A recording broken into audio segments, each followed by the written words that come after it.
Yellow, yellow, yellow, yellow.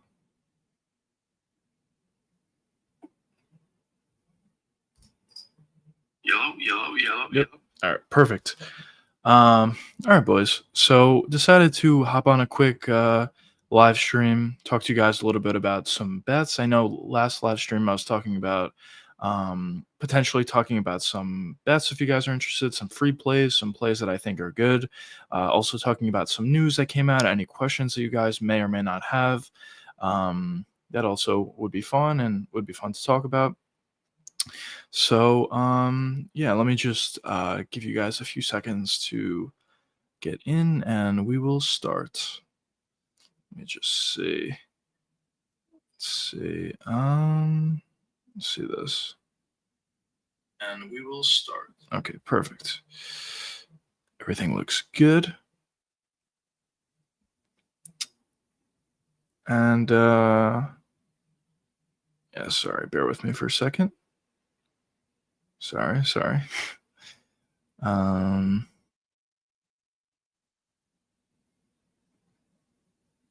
see.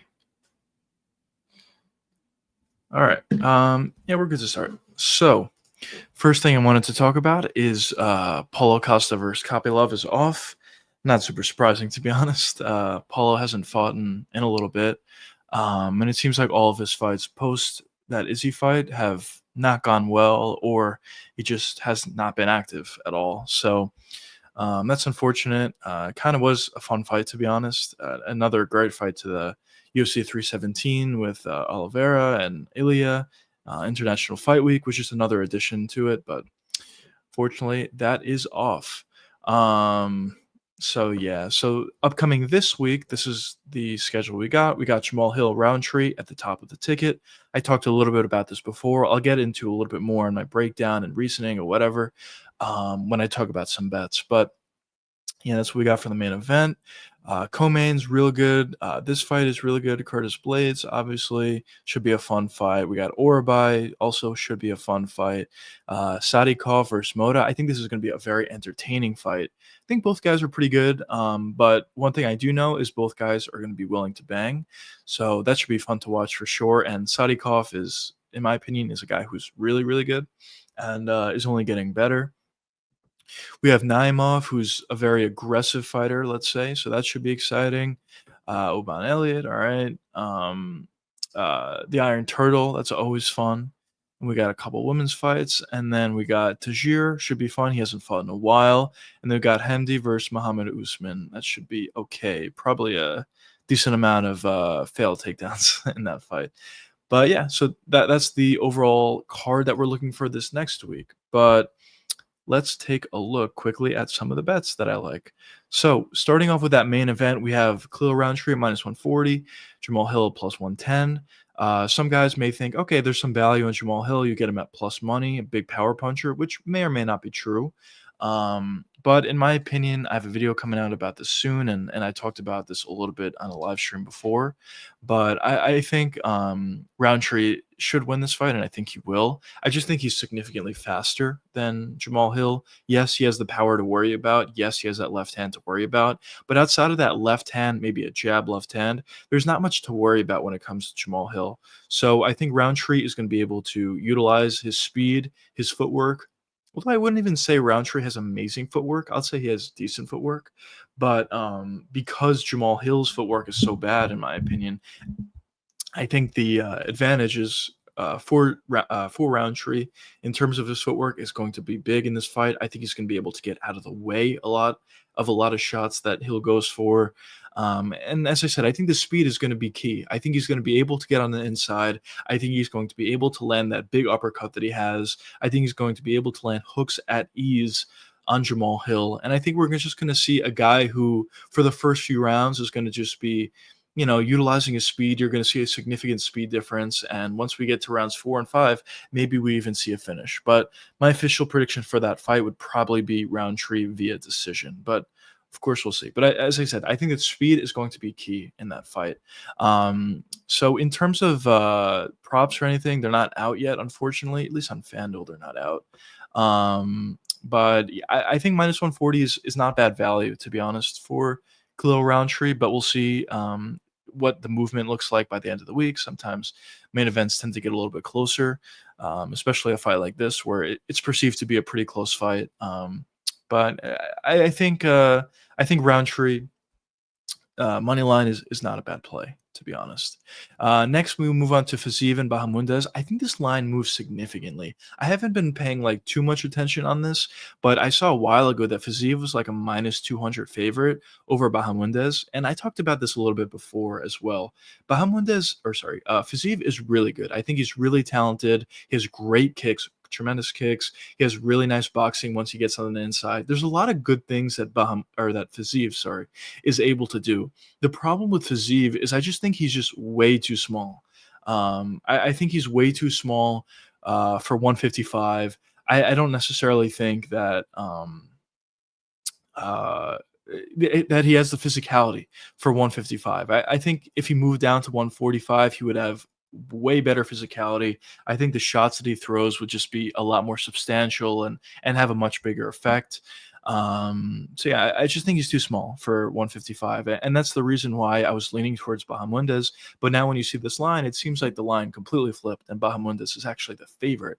But with that being said, also I see decent value, to be honest. Bahamundes is relatively unproven, I guess. He's had a couple fights in a row where he's won, got finishes. He definitely looked good in a lot of them, but Fiziev is by far going to be his biggest test. So definitely a big step up for Bahamundes, but I think the length is going to be huge in this fight, and the power difference I think also is going to be huge. I think Bahamundes is going to be able to keep Fiziev at range, utilize his jab, utilize his left straight, maybe utilize some head kicks as well. And at the end of the day, I think we're going to see a Bahamundes win, whether that's by finish or whether that's by decision, as this is only a 3-round fight. We'll see.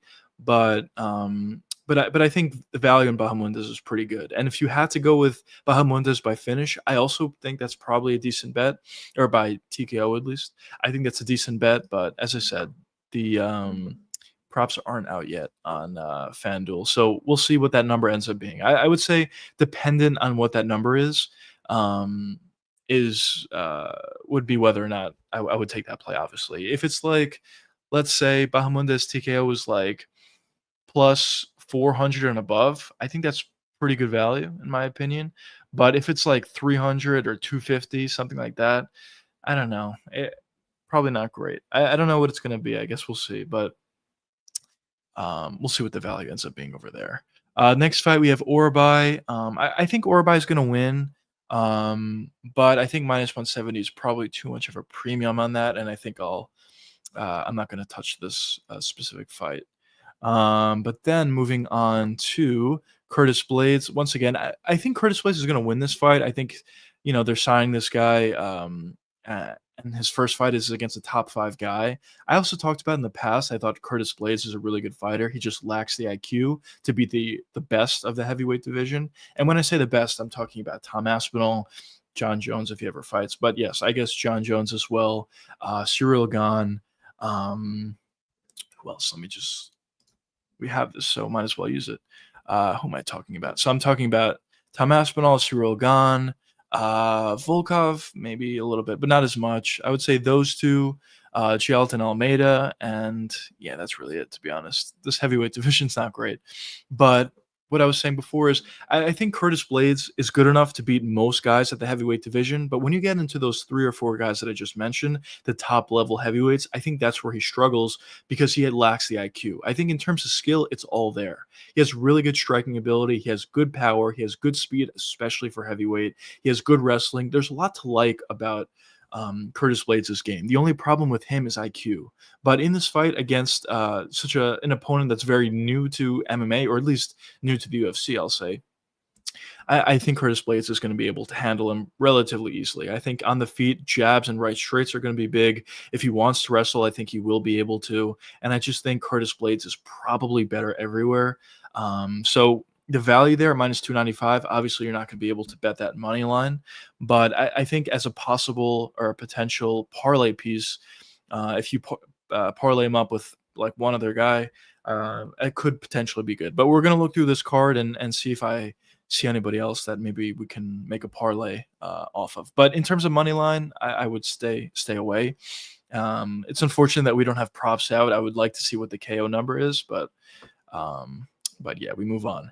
Sadikov versus Moda. As I said, this fight is probably going to be a finish. The only thing with Moda is he has a huge head and he could take a shot. But I think this is going to be a finish for Sadikov, a TKO finish for him. But I don't think the number is going to be very good. He's already a huge favorite at minus 460. So the TKO number is probably not going to be great. So I'm sure I'm probably going to stay away from this line. But we'll see what happens with that when the props come out. In terms of Naimov, I think Naimov is going to win, but minus 265. I don't think there's value there at betting money line, and I also don't think there's much value at even parlaying him up. I'm not super confident that Naimov is going to win, but I think he's going to win. But I think that's a pass for me on that fight. So let's move on. So yeah, these women's fights, I'm gonna pass on. Oban Elliott at minus 500. I don't think there's any value there at all. Hamdi and Muhammad Usman. I don't think Hamdi's very good. He did pop for steroids. He finally came back after a pretty long layoff in his last fight. I thought he lost the fight, but he got the victory. But regardless, if he won or lost, it wasn't an impressive performance. Now, I will say Muhammad Usman is not like he's a great heavyweight or anything like that. But, there's certain things that Usman does that I think are decent. He has a decent jab. He has a decent ability to wrestle. Nothing jumps out to you about Usman, but nothing also jumps out to you about Hamdi. So I think at maybe plus 142, maybe there's some value on Muhammad Usman. And I think I personally may take a shot on it, but we'll see what happens and what the line ends up being. But if you wanted to get a little bit more value and you wanted to bet Muhammad Usman, I would definitely do Usman by decision. He's not going to be knocking out Hamdi, and he also is not going to be submitting him. So, yeah, I think if Usman is able to win this fight, we're going to see a lot of jabs and we're going to see a lot of takedowns. Probably, as I said before, probably a couple of failed takedowns, but in the end, probably that. Joshua, what's up, bro? Welcome back to the stream. Um, but but yeah, what do we have next? Melissa Mullins. I don't think there's much value. Honestly, one thing that I will say about women's fights, low-level women's fights, a lot of times you see big favorites like this one. You see a plus 200, or for this one, you see a plus 230. A lot of times what I don't mind doing is just taking the underdog and seeing what happens. For low-levels women's fights, a lot of times you get split decisions. You don't get women like these girls like pulling away or anything. And sometimes it's good value. It's not, I mean, I wouldn't advise to do it all the time, but if you do it a couple fights, see what happens, maybe you get lucky, but it's literally just a roll of the dice. But yeah, that's just something that I sometimes do with low-level women's fights. For this one, Nervayev versus the Iron Turtle. I think the Iron Turtle is going to win. But once again, I mean, there's a lot of big favorites on this card. And at plus 215, I just don't necessarily think I'll be able to take that. So yeah, and then Tajir, same thing. I think Tajir is going to win. Maybe Tajir by submission. We'll see. We'll see what the number is on that. But Tajir by submission may be a play possibly, but he's already a minus 460, so I'm sure that number is not going to be great on Tajir by submission, but we'll see what happens there. But yeah, so what are my plays that I like on this card? Just going over it. I like Khalil Roundtree. I like Bahamondes. And for the main card, that's it. In terms of money lines, that's it for the main card. Big Iron Turtle fan here. Yeah, me too. The Iron Turtle's a beast. I'm a big fan of him, and I like to see him succeed. And I like his little dances when he gets finishes. Those are tremendous. But anyways, yeah. So those are the two fights that I like on the main card. On the prelims, yeah, maybe take a shot at Muhammad Usman. Not super confident there, but I don't mind taking the plus money against Hamdi, who I don't think is very good. And outside of that, yeah, that's really it. There's not too much value on this card. I think this card is going to be either parlays or props. I think parlays and props is where you're going to find your value on this card. But outside of that, I don't know. I don't really see much value there, to be completely honest. Let me just see this. Okay. But yeah. So let's see. So Curtis Blades, I like. Let's see if we can find a parlay for Curtis Blades. Curtis Blades with parlay him up. I don't think it's going to be great value, but Sadikov minus 159. Yeah, it's not amazing. I mean, I think both of these guys are going to win, and I'm pretty confident in it. But I don't know if you can take that at minus 159. I like to get when you do a two-leg parlay. What I'm looking for, just to fill you guys in, I'm looking for plus money or around even money, like a minus 120, minus 130 absolute max is what I'm looking for when I'm parlaying. Listen, parlays aren't super.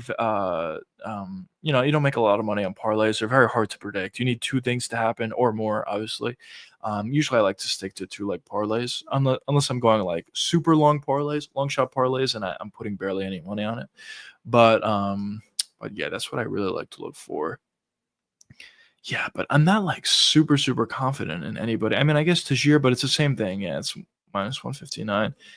Um, I mean, listen, I think Bahamundes is going to win. You parlay them up, you get plus 143, but I'm not super confident in that. Or even Khalil Roundtree, you parlay them up, you get plus 129. But once again, I'm not super confident in that either. So yeah, honestly, not much value on this card. I'm gonna be honest.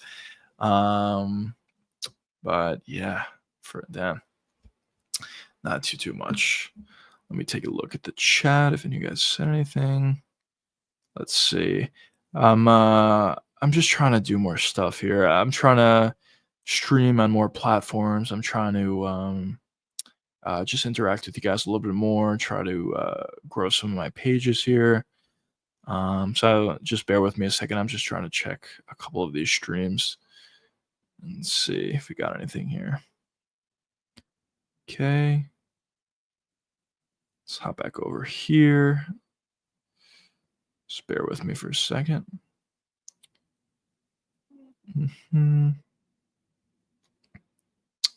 Okay. All right, sounds good. But yeah, I mean, as I said, not too much value. I'm definitely gonna do another live stream, probably on not Thursday. I'll probably hop on Friday. Maybe I'll hop on a live stream tomorrow as well. Honestly, we'll see. But I'm definitely gonna hop on a stream Friday. By that point, the props will be out. I can add to this list a little bit, but as I said, there's not too much value on this card so far. But as I said, just to quickly jump over it, just in case anyone just joined, Bahamundes, Roundtree,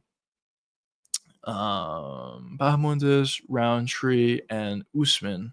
Those are the three guys I like for money lines. Outside of that, not much. But we'll see with props, as I said. Just quickly jumping over to the next card, the pay-per-view. Just take a quick look. Also, I'm going to make more videos on this when the props come out for this, and even in general. I'll do a more in-depth breakdown for this card, and we'll find some value together and hopefully make some money along the way. But yeah, we have Tafa Deans. Tafa plus 240. I mean, he's a big power puncher, but Deans does a good job at not getting hit, to be honest. So I don't know. I would say let's mark this. Maybe I like this value. Definitely, if I'm going to bet Tafa, I'm going to bet him by KO. That's the only path I see him to winning. So we'll see what that number is when that comes out, but maybe plus 240. We'll say maybe. Here, Jack Hermanson versus G-Rod. I'm gonna be honest, I love this value. Plus 158 for Jack Hermanson. Hermanson's not an exciting fighter. He's not the most fun to watch. I'm not the biggest fan of him, honestly, his style at least. But he's effective. What he does well is stay on the outside, utilize footwork, jab, right straight, leg kick, or body kick. That's really what he does well. And G-Rod is not a guy who cuts off the cage all that well. Yes, he has a good amount of power, but he did come off a loss in his last fight, TKO loss, I believe, to Jared Cannonier. So maybe his chin's not as good as it was, or maybe his confidence is not the same level it was. I don't think Jack Hermanson is going to knock him out or anything like that. I think it's going to be a decision because that's kind of what he does. But Jack Hermanson at plus 158, I think is great value. Him staying on the outside, jabbing and leg kicking, I think is going to be is honestly decently likely. And you're getting at plus money. I thought he would be the favorite, so that's interesting. How about Paulo Costa pulling out of another fight? Yeah, I mean, no surprise. Honestly, it's unfortunate because I don't know. I mean, some of his fights recently haven't been great, but Paulo Costa in his prime was a really fun, exciting fighter to watch. And ever since that Izzy fight, we just don't see him all that much. He barely fights once a year, twice a year, not twice a year, once a year or once every 2 years. And even when he does fight, it's just not the same as it was before. So you would like to see him fight a little bit more, maybe get that rust off if there is any ring rust. Um, but uh, but yeah, unfortunate. We're not going to see Paulo Costa. Actually, FanDuel didn't update this. Honestly, I don't think it's horrible value. I know this fight's not happening, but I don't think horrible value plus 220 for Paulo Costa. I think there's wrestling upside to him versus Kopylov, but anyways, not happening obviously. So yeah. So anyways, Jack Hermanson, I think this is great value. This is a decent bet for me. As I said, I think Hermanson should be the favorite. Um, but yeah, this fight's not happening, obviously. Okay, these odds flipped again. Okay, so Van is the underdog. I know, Joshua, we were talking about this the other day. Um, and yeah, so he's the underdog. I would lean towards Van. You get Van at plus money. I think that's a good bet, to be honest. I think it's good value, actually, at plus money. Here, Dariush versus Moicano. I know we were talking about this as well the other day, Joshua. I think this is also good. There's actually good value on this card. I'm gonna be honest. I think there's good value on Beneil Dariush. You're getting him at plus 130. I think you can stop some of the takedowns that Moicano goes for. And on the feet, Moicano has skill. I guess. Well, not I guess he does. He has skill on the feet for sure. But Dariush also has decent skill with the jab left hand. He has a good amount of power as well, more power than Moicano. He has more finishing upside than Moicano does. And both of these guys on the ground are tremendous jiu-jitsu practitioners. So I don't see Moicano taking down Dariush and subbing him. I don't think that's very likely. And on the feet, I think it's relatively even. Maybe you slightly lean towards Moicano, but the danger factor is higher with Dariush, I think, than Moicano on the feet. So, it evens out a little bit. But if you're able to get Dariush at plus 130, I think that's decent value, to be completely honest. Now we have Pantoja versus KKF. This fight's an interesting one. I talked about this before. I also have a video coming out about this soon. I think Pantoja is going to win, and I'm fairly confident in that. The only problem is you're getting him at minus 265. Not great value. You can't really take that straight up money line. Probably what I would do is either use him as a parlay piece, parlay him up with one other guy, or what I would do is I would do Pantoja by submission. I mean, obviously that's not out yet. The props aren't out yet. But I think Pantoja by submission is probably you get a decent number on it, I would think. And I think it's a very real possibility. I think he's not going to want to stay in the feet all that much. I think he's good. He definitely has skill in the feet and he could survive for sure. But I think, if he's able to take this fight to the ground, there's not going to be too much resistance on the ground. And Pantoja is obviously a significantly better jiu-jitsu practitioner than KKF is. I think Pantoja is one of the best, if not the best, jiu-jitsu fighters in the entire UFC. I think he's just amazing when it comes to submissions, at least. So yeah, so we'll circle back to that possible parlay piece. Actually, quickly, let's see this. What is this parlay? Minus 141. Not amazing. But then we move to the main event: Ilya versus Charles. I talked about this before. Listen, Charles has a path, and if you do think that plus 290 might be good value for you, but for me, I personally think Ilya is going to win. And I personally think it's going to be, a relatively early finish within the first 2 rounds. I think there's going to be a finish.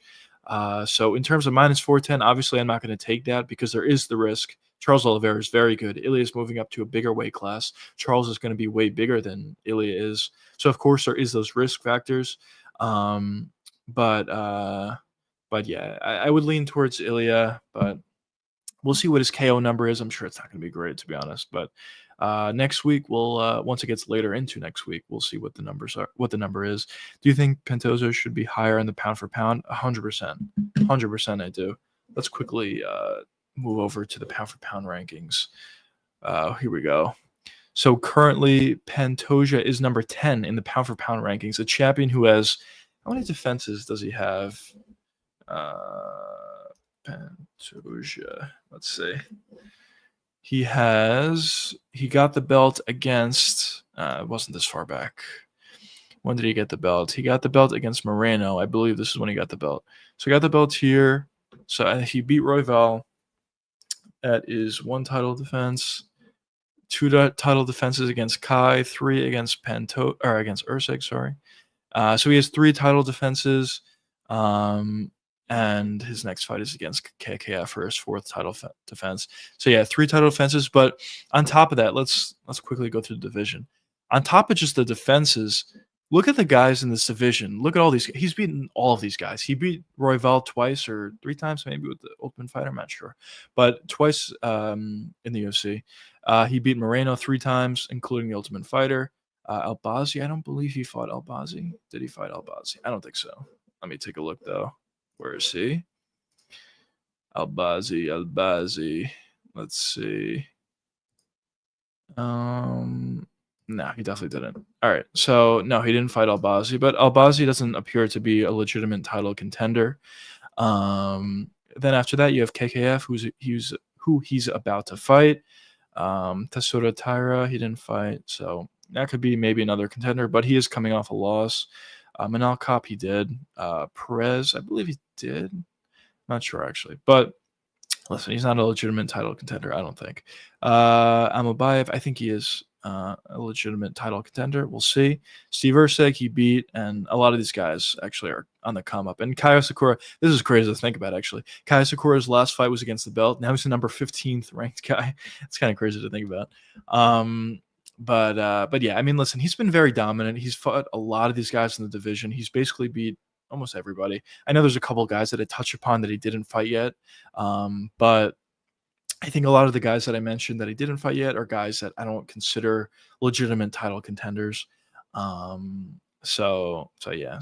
But yeah, I mean, obviously next it's KKF. If he beats him, I would like to see him fight Merab, move up to 135, but it doesn't seem like that's something he wants to do. So if he doesn't, maybe fights Manel Kopp if Kopp ever fights. Because he pulled his fight is canceled against Royval, and now we have Van fighting Royval. So we'll see what happens with Kopp if he ever does fight. But if Kopp fights again and he wins, I think he should be in line for the next title shot. I think Almabayev could move up the rankings a little bit. Joshua Van, you know what? Joshua Van could be the next guy. If Van beats Royval, I mean, Royval's obviously the number 1 contender. If Van beats Royval at UFC 317, he should be next for the title shot, I believe. I know, he doesn't have too many ranked wins on his record, but he also hasn't been in the UFC that long. But if you be the number 1 contender, I think you should get a title shot. Sean O'Malley got it when he beat Peter Yan, who was the number 1 contender at the time, and he got a title shot right after. And I believe Van should get the same treatment. So yeah, listen, I agree with you though, Joshua. The disrespect is crazy. Pantoja has beaten so many guys. He has 3 title defenses at this point. And he doesn't appear to be slowing down whatsoever. He still looks to be in his prime. It still looks like he's better than essentially everybody. We'll see with the young up-and-comers, the contenders. But with a lot of the guys he's fought already, it seems like he's just better than everybody. And yeah, to have guys like, listen, I love Alex Pereira, but to have Alex Pereira, who's not even a champion and is coming off a loss, higher than Pantoja is kind of crazy to me, or even a JDM who's great. Listen, I'm not going to say JDM's not great. I'm a huge fan of JDM. I thought he would beat Bilal. He did. It was an amazing performance. He is also on a win streak, but he has no title defenses at this point. Even a Volkanovski, I mean, Volkanovski's a legend. So, okay, fine. Maybe that's okay. Ankalaev has no title defenses either, but he's a great fighter. Dricus over Pantoja, I think, is justified. Ilya over Pantoja is justified. Yes, Ilya is not a current champ, but he was a champion and he relinquished his belt willingly. So I think Ilya deserves to be here. I actually think Ilya should be higher than 4. That's interesting. John Jones, I mean, he's retired, so I don't know. But I don't think you could take him off the pound-for-pound list, but he should be retired, basically. And I don't know what number I'd put him at, but definitely not 3. Merab, I agree that Merab actually probably should be here. He should be number 2, probably. 2, I would say 2 or 3 for Merab. He's amazing. He's beating everybody. He's having a ton of success, and yeah, and then Islam number 1, it's warranted. Listen, guys aren't a huge fan of Islam or whatever, but I think his fights are exciting. He's beaten a lot of guys. He's on a win streak, and he is the number 1 pound for pound fighter. Kick John Jones off the list. Yeah, I agree. I mean, listen, the guy's retired. I mean, let's just be honest. He's not going to fight Tom Aspinall. I'm sure he's willing to fight someone else, but that's not going to happen. It's either you fight Tom Aspinall or you retire. So it's unfortunate to see what happens. I know Tom Aspinall said on a podcast, I believe, on Good Guy Bad Guy podcast, that he has a fight date set, and he's going to be announcing it soon, or the UFC is going to be announcing it soon, or whatever it was. So we'll see who that is. I can guarantee it's not John Jones. I'm sure it's going to be Tom Aspinall versus Real Gone, which whatever. I mean, it doesn't really sell too many pay-per-views if that's the fight. My dream fight is Tom Aspinall versus Francis Ngannou. That's really what I want to see, but I don't think we're going to see that, unfortunately.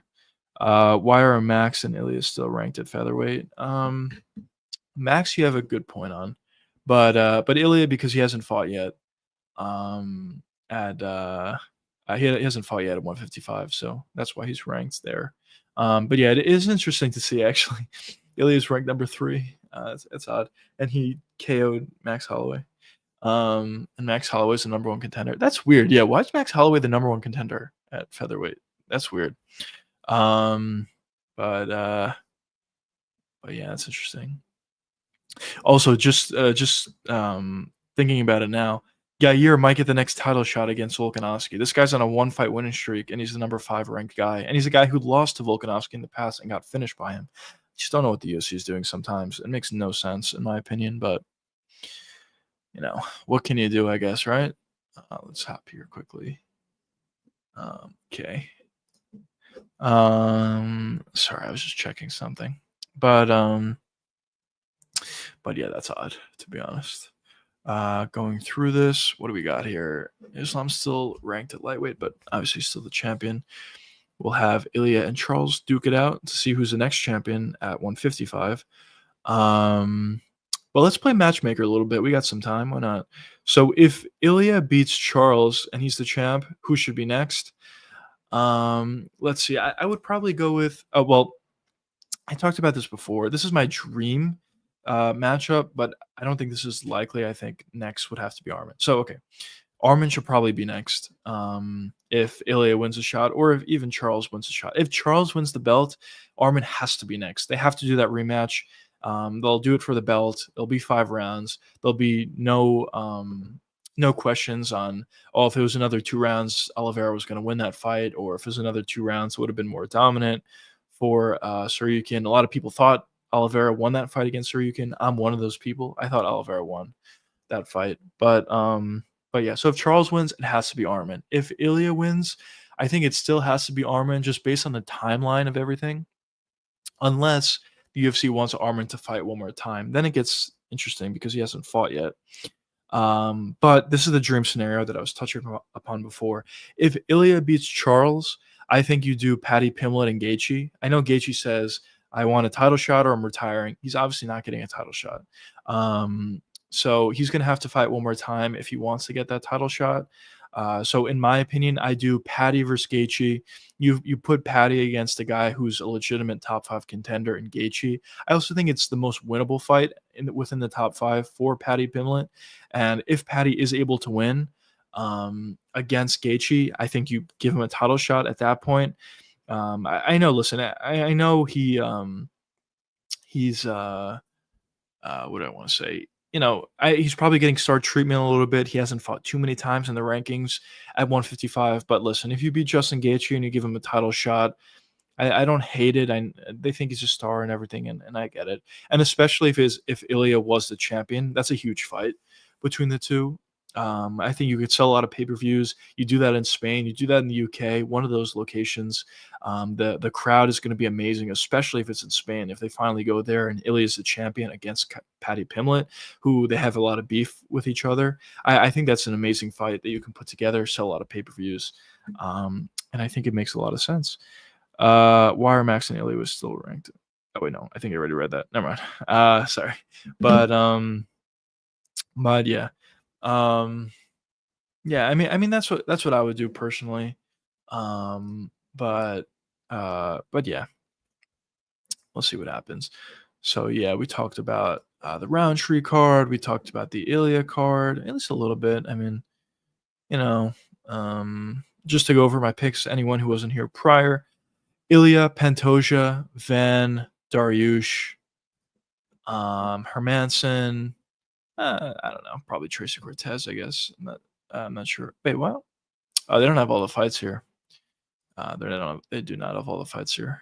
I think they're gonna have to add some fights, by the way, to this card. Especially, there wasn't too many fights in the card prior, and now that you have the Paulo Costa fight, Fallout. I don't like. They're missing some fights. I'm sure that this is going to be the fifth main card fight. This is going to be the replacement main card fight, which is an alright fight, I guess. But I think you need to add some fights to this card. Um, let's see. Um, what do you think about MVP versus Cannonier? I thought MVP would stay at welterweight. Yeah, I did too. He said a little bit that he would bounce back and forth between welterweight and 185 middleweight, but yeah, I think he should stay at welterweight. I think you're right, but that's a weird fight, him versus Cannonier. I think I lean Cannonier just because he's going to be bigger. I think there's a possible wrestling advantage there. I think the power is certainly going to be in the direction of Cannonier. And yes, MVP has a really weird style that it seems like guys just can't figure out. And I'm sure it's going to be a little bit of an issue as well for Cannonier, at least at the beginning. But I think he's going to not, you know, fight. He's not going to entertain the idea of fighting MVP on the feet too much. I think we're going to see a lot of cage wrestling. I think we're going to see some takedowns at times. And if he's able to do that, I think that we're going to see a lot of elbows, a lot of big power from Cannonier coming in the direction of MVP's way, I guess. And I think Cannonier is going to win this fight. But it's a tricky one. Whenever you're talking about MVP, his style is just so difficult to figure out. And I think we're going to see that a little bit, at least early on in that fight. But as I said, I lean Cannonier. I also believe that's a 5-rounder, so I definitely lean Cannonier in that fight. I think he'll be able to figure MVP out a little bit as the fight goes on. Jamal Hill's delusions will have him feeling like a winner, even if he loses, to be honest. Yeah, I mean, I probably agree. We see that a couple of times. Where he was like, I didn't actually lose. The whole Pereira thing where he thought, it was just like a weird thing that happened. He shouldn't have lost, whatever. Obviously, he lost. Obviously, Pereira was just better on that night. It's not he just landed first. He set things up in order to land that shot, and he was able to land that shot. Um, so yeah. But as I said, Code, I don't know if you heard it before, if you were here before, but I think Khalil Roundtree is going to win that fight. But I guess we'll see. I mean, Jamal Hill's a lot of power. We'll see what happens. But I think skill for skill, Roundtree is the better fighter. Speed, technique, footwork, even. I just think there's more upside to Khalil Roundtree for sure. Let's see. What do we got? What do we got? Okay. Let's actually just bear with me for 1 second. I just gotta get my charger. My phone's gonna die. Let's see.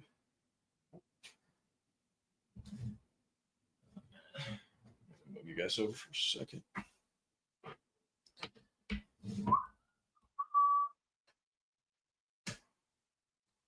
Perfect.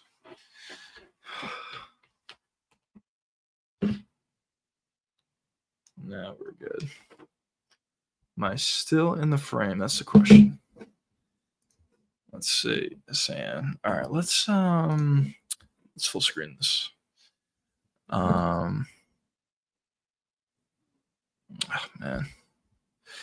Anyways, code. Let's see what we got here. Yep. All right, we're good. Code said 100% agree. Plus, if he uses the it's a lethal weapon on display, all our brothers and most of that chance. Yeah, I agree. There's just more skill to Khalil Roundtree. He's going to be faster, and yes, I think he's going to be able to utilize his Muay Thai a lot more in this fight against other fights because I don't think there's really the risk of him wrestling, of Jamal Hill wrestling. So he can utilize that Muay Thai style at a really high level when he's not worrying about the wrestling. And against Jamal Hill, I don't think he's going to worry about the wrestling at all. But yeah, what else we got here? What else do we got here? Let's see. Oop, that's the wrong button.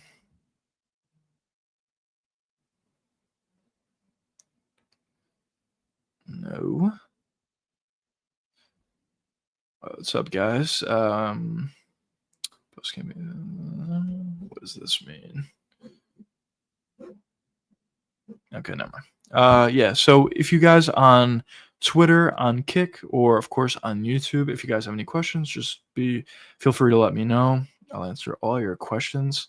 But yeah, we got some good fights coming up. I know I've complained a lot about the UFC, about the potential matchmaking, the lack of good fights, all these things. But I think coming up soon, like within the near future, within the next 4 weeks, let's say, we got a pretty good card almost every week. This upcoming week, I think, is pretty good with Bakau. The main event, I think, is good. A lot of good fights on the card, as I touched upon before.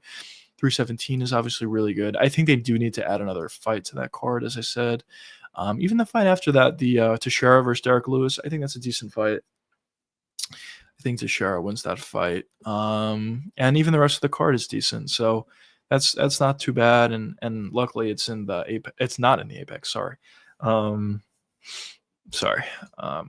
But yeah, that's not bad. And then the week after that, I believe it's the week after that. Yes, it is. The week after that, we have another pay per view: Holloway versus Poirier. I mean, the card's not amazing, but at the top of the ticket, you got a pretty fun fight, I'll say. So there is there's a lot to like, honestly. Over the next few weeks, there's not too much to complain about. But yeah, what do we got? What do we got? Let's see.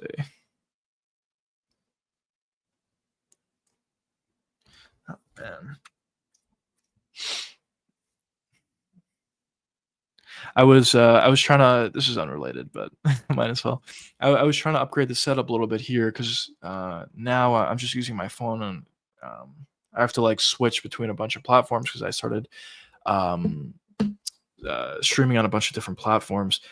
So I wanted to get an iPad to make it a little bit easier, just have everything in one place. And I was supposed to get it today, but it's a signature required thing. And I was literally waiting at the time that it was supposed to get here. And then I was checking like consistently my phone, like to see when is it going to come, when is it going to come. It finally comes, and I didn't hear them ring the doorbell or anything. I don't know, whatever. And then I see the message on my door. It's like, oh, sorry, missed you. It's like literally 5 minutes after uh, I saw it. And it's just annoying, but unrelated. Unrelated. Anyways, hopefully my fellow Texan Derek Lewis can get another KO. I mean, yeah, I mean it's certainly possible.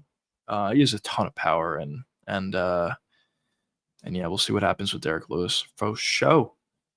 But yeah, we'll see. What do we got? What do we got? What do we got? Um, by the way, I think I touched upon this already, but really enjoying the live streams, to be honest. Just hopping on, talking to you guys a little bit, um, talking about some fights, talking about some potential bets. I did a little bit already today. I could do more if you guys have any questions on certain fights, but just fun, honestly, to get on live. And honestly, I mean, I would even like to we'll see how it pans out if the stream grows a little bit more and get a couple more followers on YouTube or Kick or Twitch, well, Twitter or whatever. But I wouldn't even mind doing like watch alongs with you guys, just live streaming, live reaction, breakdowns mid fight, mid round. A lot of times, when I'm just watching like with my friends or alone or whatever, that's just like what I do. Just saying, oh, this guy has to do this or this guy, just whatever. I mean, obviously, I'm not a professional or anything, but I watch fights, and if I see things, I like to point them out, I guess. But yeah, I mean, certainly could do a watch along, interact with you guys, see what you guys think about certain fights. We get a lot of poor decisions on cards, so it'd be fun just to talk to you guys and see what you thought about certain decisions, if you thought they were right, if they were wrong, to get your thoughts on certain fights, big KOs, big submissions, big upsets, whatever it is. There's just a lot to talk about, to be honest. So yeah, that might be fun. And maybe we'll do some watch alongs for some of these cards coming up. That'd be definitely really fun. But yeah, what else we got here? Oh shoot. I'm not getting off live yet, but just give me 1 second, boys. 1 second.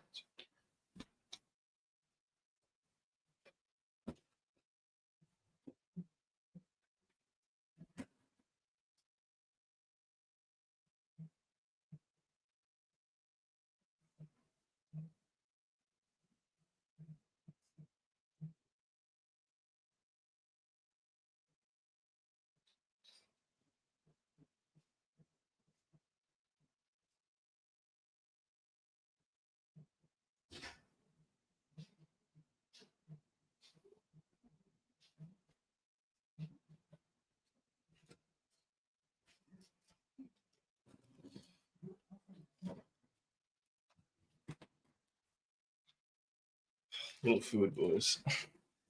Um, let's see what do we got here. What do we got? Joshua says he'll be down for a watch along. Oh, let's go. Yeah, I mean, I'll definitely be down to do it. It'll be fun to interact with you guys and watch some fights together. So yeah, that'll be fun. What else we got? What else we got? Yeah, there's just not too much news. That's the only problem. What we got? I guess this is also something that I'm talking about. Let's see, what videos do I got coming out?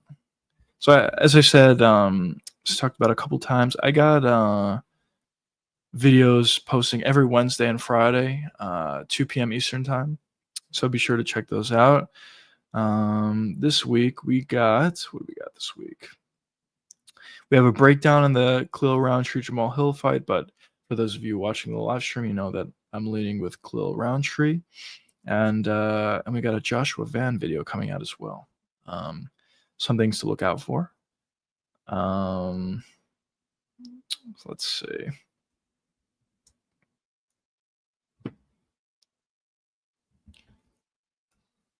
Man. There we go.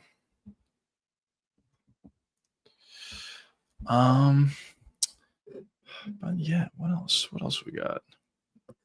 What else do we got? You know what? Let's go through the pound for pound. Let's go here.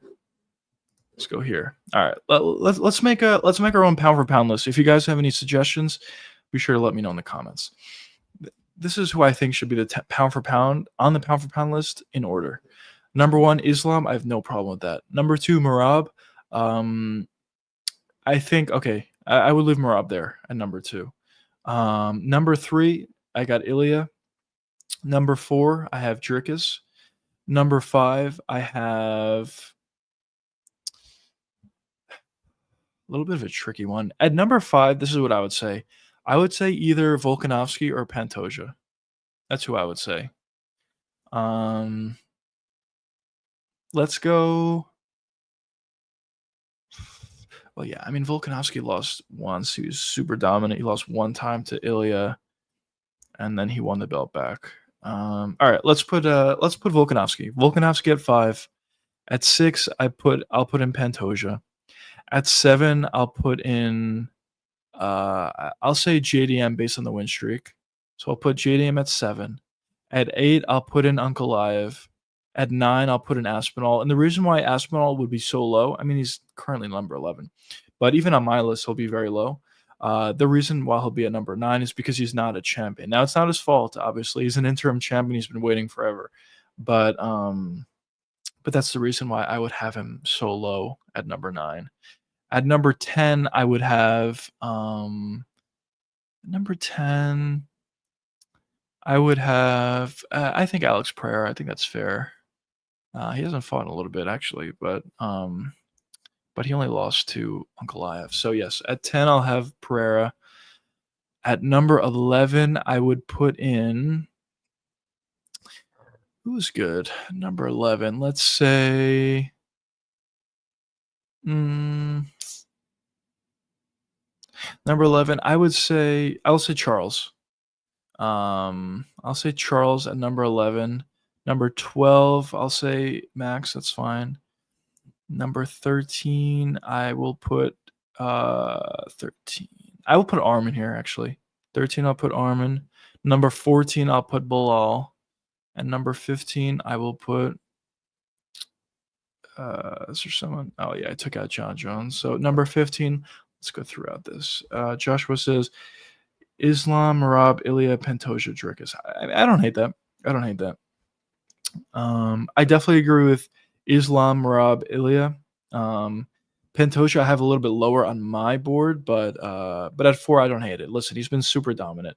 He's essentially the reason why he's seen as lower on the pound for pound list is because he fights at 125. It's not skill. Obviously, he's super skilled, and it's not resume either. He has a great resume. So yeah, I mean, I really don't hate that list, by the way, Joshua. But just to find the last guy, who can we put on the pound for pound list? Let's see. Let's see.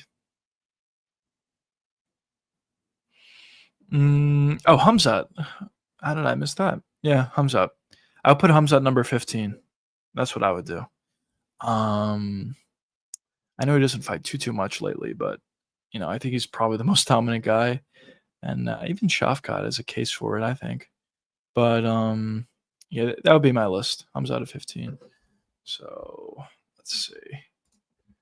Um, let's see. Can you guys see that on screen? I don't think so. Let me try something quickly.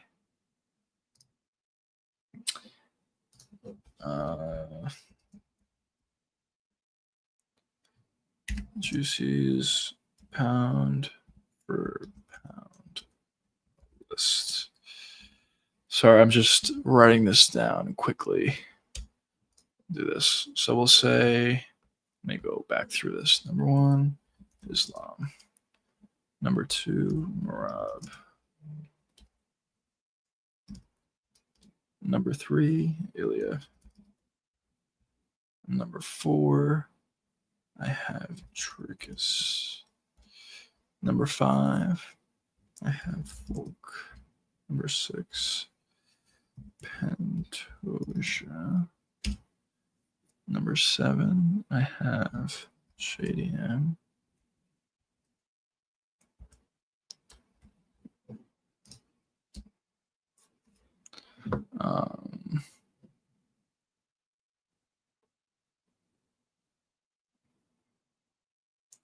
Okay.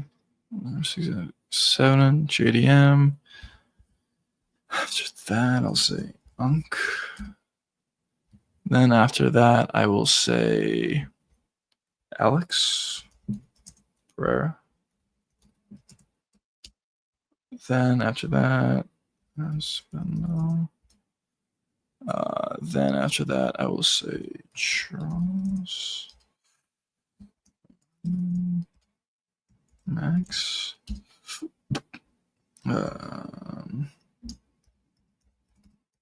Sorry, bear with me for a second. I'm just writing this down. I know you guys can't see this.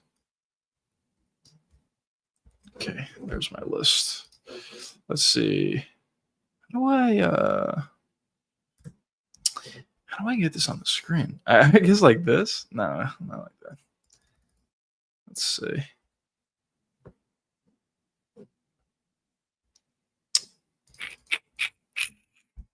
Notes. Do they have something like that?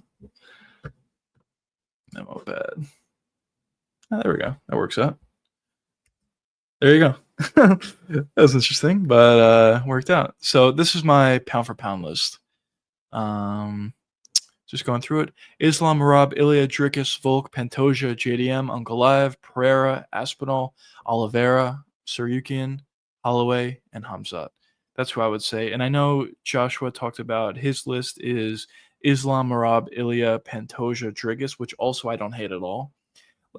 As I said, I think Pantoja gets a lot of hate on the pound for pound list just because he fights at 125. But if you look at his resume, if you look at the title defenses, it's all there. Let's quickly actually take a look at it. I mean, just from 2017, just look how many guys he beat. That's like guys who are in the rankings who are potential contenders. Look at this. In 2018, he beat Moreno. He also beat Matt Schnell, who's I think at this point retired. But he beat Schnell. He lost to Figueiredo. Then I also Liskarov. That's an interesting loss actually. Then he beat Royval. Then he beat Manel Kopp. Then he beat Alex Perez. Okay, so he did beat Perez. Then he beat Alex Perez. Then he beat Royval again. Then he beat Moreno again, making him the champion. Then he beat Kaya Sakura. Then he beat Steve Urseg. And next he has KKF. There's just so many title defenses. Well, he has 3 title defenses, but there's also just so many guys that are in contention that he's beaten before. As I just said, Royval 3 times, I believe, with the Ultimate Fighter, or at least twice. Moreno 3 times. Manel Kopp he beat. Alex Perez he beat. Steve Urseg he beat. and some of the other guys I think are not here. Well, Kaya Sakura he beat, and then I think there were some guys that he beat that are not in the rankings anymore. But there's just so many guys that this guy has beaten. Um, so yeah, there's just a lot to there's a lot to like with Pantoja, and as I said, I really don't think he gets the credit he probably deserves, just because he fights at 125. But yeah, I mean, here's my list. Do you guys have any disagreements? Let me know. Um, I know Joshua has Pantoja as number 4 on his list, which I would actually agree with. Or I don't hate, I guess I'll say. But what about the rest of the list? Do you agree with Hamzat being in the pound for pound list? Do you think he didn't fight enough? Um, what do you guys think? Do you think Max Holloway should be on the pound for pound list? Saryukian? Um, oh shit! Oh man, thanks, Josh. I really appreciate that. Seriously, thank you so much. I really appreciate it. Thanks for the $2. That's really nice of you, bro. And you were in the last live stream. I really appreciate you being here. Last live stream, this live stream. Seriously, it is. Man, I'm gonna heart that. Thanks so much. Seriously, that really means a lot. Um, I really do appreciate that. But yeah, as I said, I'm definitely gonna be live streaming a lot more. We're gonna be talking about more fights. We're gonna be breaking down some cards and whatever news comes out. Certainly, I'll be breaking it. Listen, I mean, I just started live streaming a little bit more consistently. Literally, the last live stream was my first time, at least on the schedule. I've live streamed before, but I did it in a different way that I thought wasn't really entertaining. But I've changed it up a little bit now, so that's nice. Um, but yeah, so I think Sunday was really my first live stream, and we haven't really had any news between Sunday and today. But if there's ever any news, I'll certainly hop on live stream immediately and talk to you guys about the news and break it. Hopefully, we get some big news about upcoming fights or about something. We need something here. But seriously, Joshua, I really really appreciate that. That's really nice of you. Um, but uh, but yeah. So what else we got here? Do we have any other fighter that we want to break down? We talked about Pantoja. Let's talk about Marab. Why not? Marab. Jeez, Marab Balashvili. Not photos. Come on. Here we go. Um just do that. So anyways, so for Marab, this guy has been extremely dominant as well. Let's look through his career. So he lost his first fight in the UFC. He lost to Ricky Simone. I know Ricky posted something funny the other day. I beat that guy once doing that Izzy meme when he was in the bar. That was funny. Um, but that's interesting that Ricky Simone beat him. I think Simone is pretty good. But that's interesting that he beat him. But Joshua says, "What do you think about Merab Pantoja?" I think, listen, I said this in the past.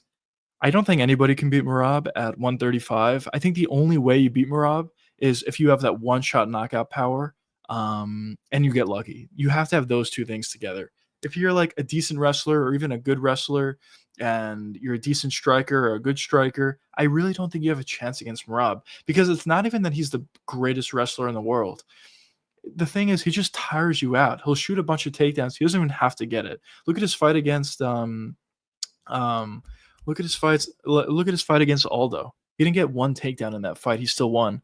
He's just trying to tire out his opponents. He's getting better. I mean, he's taking guys down a little bit more now than he did in that Aldo fight. And also, Aldo has all-time takedown defense.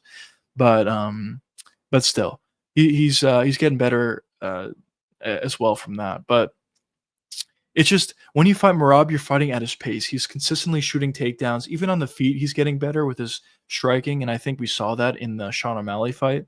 But yeah, so I think the way to beat this guy is have that one-shot knockout power. Even a Peter Yan, he can knock guys out, but he's more of a guy who throws shots in combination, and that's where he gets his knockouts. I don't think Merab's going to be able to let you get going, and I think we saw that in this fight. I mean, they fought already. It was a very dominant decision victory for Merab. But with all that being said, Merab versus Pantoja, I think that's very interesting, and I'll tell you why. The reason why I think it's interesting is on the feet, I don't think Pantoja is going to be able to knock out Merab or anything like that. I don't think he has the skill for it and the power. Although decent at 125, not even amazing, but decent at 125, I don't think it's going to translate that well to 135. That's for one. But for two, the reason why I think it's an interesting fight and why I think Pantoja could actually win is his jiu-jitsu is better than almost anybody. And obviously, to submit Merab, it's going to be very difficult. But if anyone were to do it, I think it probably would be Pantoja, or at least he would have the best chance um, as compared to a lot of other guys. So I think that's an amazing fight. I've always said this. I think Pantoja versus Merab is like the you get fights like Sean O'Malley versus someone else. That's like a casual fans fight. I mean, obviously the hardcore is still going to watch it. But if you put a fight together, Merab versus Pantoja, I think that's the hardcores fighters or fans' dream. Two amazing fighters, two guys who are on long win streaks, and two guys who are currently champions. It's just an amazing fight to put together. The only problem is for the UFC, it's probably not going to sell well. It's going to have to be not the main event, the second fight on a pretty good pay-per-view card. I think that's how they would do it. Listen, if it were up to me and if it were up to, hardcores, this fight would sell very well. But just the reality of the situation, you have Merab, who's becoming a bigger star, to be honest, but he fights at 135, and you have Pantoja, who's at 125, and unfortunately, people just don't care that much about that 125-pound division. At least casuals don't. I'll say that. But yeah, just to I know I talked a lot already, but just to put a button on that, Joshua, I think Pantoja has the best shot to beat Merab. But even with that being said, I think at the end of the day, I still think Merab just wins. I think he's going to be bigger than Pantoja. I think he's going to be able to take Pantoja down. I don't think he's going to tire out Pantoja, but I think it's just going to be constant takedowns. And I'm sure there's going to be a couple times where Pantoja accepts it and just goes on his back. And because he's so good at jiu-jitsu and because he's so good at finding submissions and potentially reversing positions, he's also very good at that.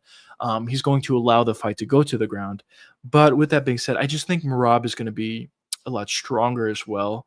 Sean O'Malley talked about it a little bit. Merab was really strong the first time they fought, but the second time they fought, he was even stronger. And I think that's a common trend, especially for Pantoja. I mean, he's coming up from 125. And if Sean, who is not very muscular, but is a very big 135er, is talking about how strong and how many issues he had with the strength of Merab, I think Pantoja will as well, to be honest. But interesting fight. Could definitely go either way. I wouldn't be shocked if Pantoja won that fight. But early prediction, if that fight does ever end up happening, I think Merab will win, but yeah, Joshua, yeah, the scrambles would be very interesting. I think. Listen, I think you will see a couple of times where Pantoja gets taken down. He's on his back. He figures out a way to scramble, and he's able to get on top for a little bit. I think we could see that. I think on the ground we're going to see a lot of scrambles. I wouldn't even be surprised if it was somewhat similar to Armin versus just blanking on the name. I'm picturing his face.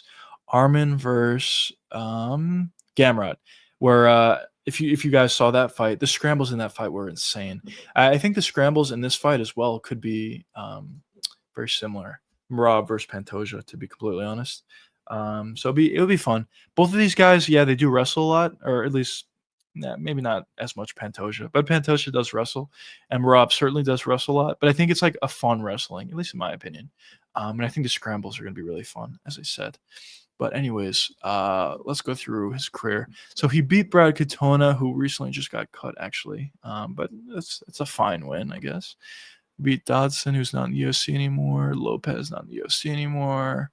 Kenny, also not in the UFC anymore.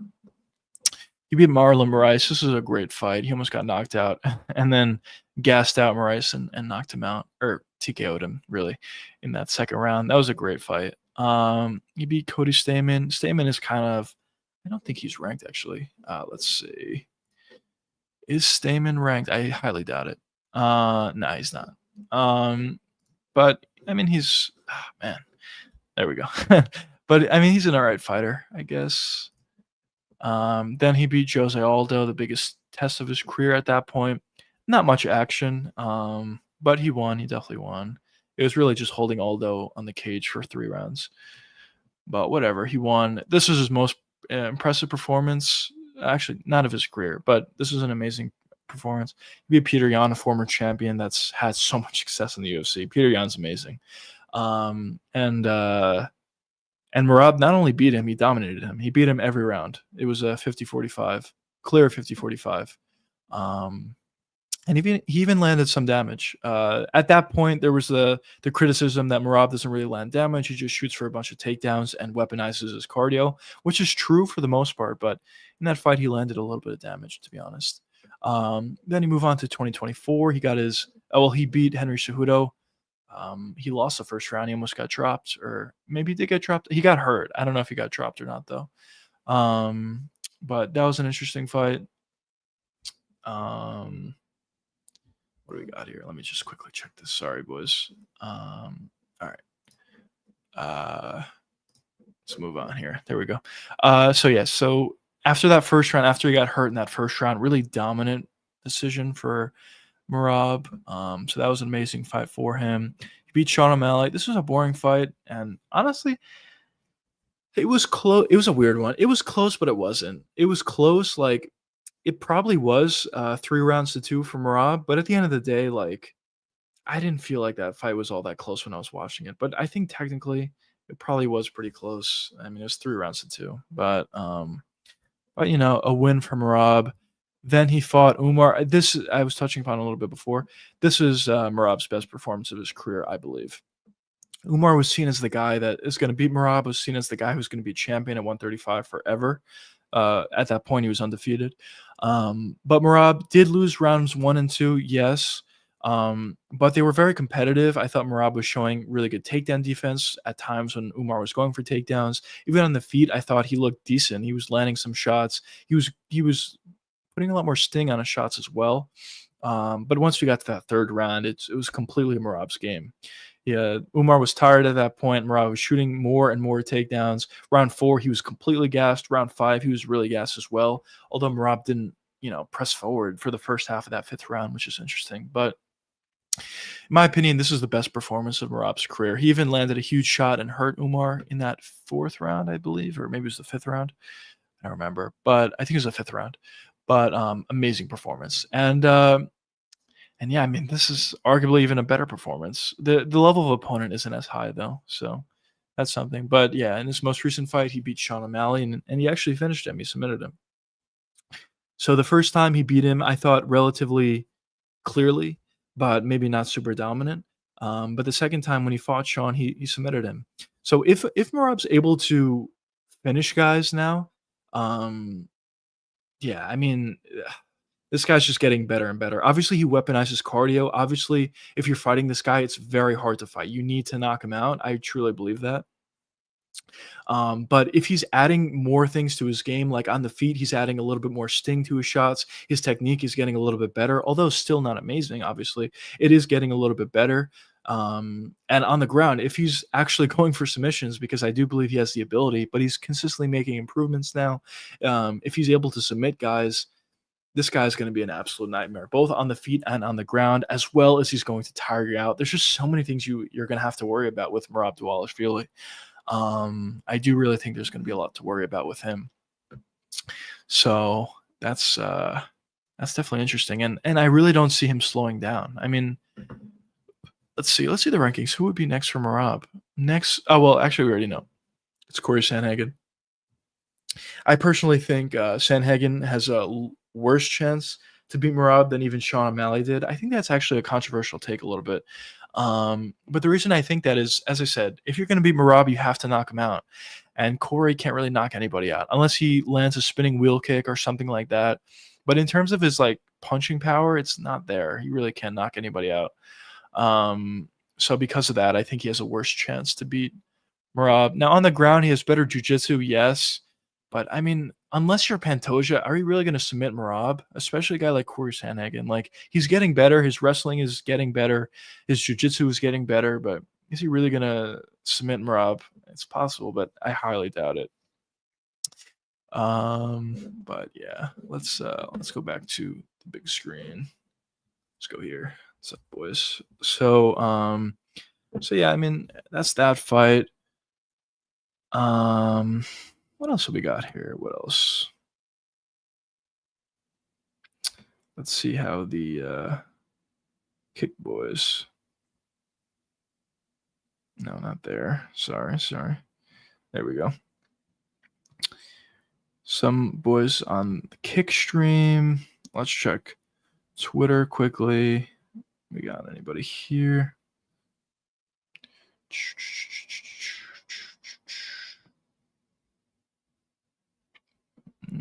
Let's see. We got some people in the Twitter stream. What's up, boys? What do we got here? Joshua says, I actually think Sandhagen does better than Sean.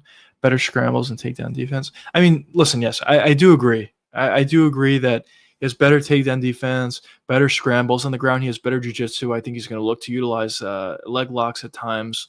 But I'll tell you my reasoning. The reasoning, I thought Sean would have a better chance, although I think Corey's more talented overall. Sean's a great striker, so is Corey, but Corey's better overall for sure. He's really done a great job at improving his game, wrestling and jiu-jitsu. But the reason why I don't think he has much of a chance, Sandhagen, is just because he doesn't have that knockout power. And listen, you could stop takedowns, or if you get taken down, you can get right back up. But over a full 5-round fight, you're going to get tired. And also, if you're on the defense the entire time, you're losing. So I just think it's going to be tough. It's going to be tough for Sandhagen to make Merab respect him. Usually, what you want to do is hurt Merab at the very least and possibly even knock him out. And that's how you're going to get his respect. And maybe at that point, you can push him off you a little bit and get some space and really start to implement your game. If this fight was fought at space, I would like Corey's chances. But because, we know Merab's going to shoot in and time again, it's just going to be very difficult for Corey to get that space and be able to really put any sort of offense together. I think it's mainly going to be, him on the defense, him alongside the cage with his back on the cage. Maybe he's stopping takedowns, but after that, Merab's going to be shooting for another takedown, or maybe he's going to break off for a couple seconds, maybe throw a couple shots as his boxing is getting a little bit better, throw a couple shots, shoot in for another takedown. And as I said before, what is that doing? What's that doing is he's winning because he's on the offense and his opponent's on the defense, but also he's tiring out his opponents.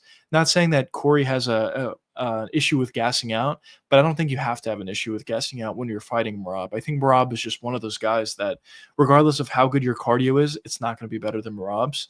And over a full 5 rounds, it's going to be tough to keep up with that pace. So yeah, just reiterating. I know I keep mentioning this, but it's honestly how I feel. To beat Merab, you need to knock him out. That's what I think. But in terms of, I mean, listen, but in terms of your point, like Sandhagen's going to do better than Sean. I mean, yeah, I guess I probably would agree, but I think my point is I thought Sean had a better chance. Not that within the fight he's going to have better takedown defense or he's going to be able to get back up better or get to space better than Sandhagen. Actually, I don't think any of those things. What I really meant is he has that one-shot knockout power.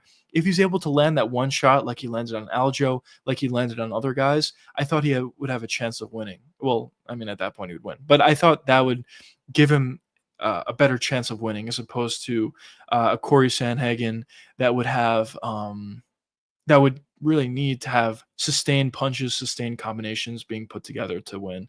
That's what I meant. But in terms of like the in and outs of Sandhagen stopping takedowns as opposed to Sean, or Sandhagen doing better off his back as opposed to Sean, or Sandhagen going for submissions, or Sandhagen getting back up or stopping, whatever, those kind of things, I think Sandhagen will do better than Sean. I agree with you on that point.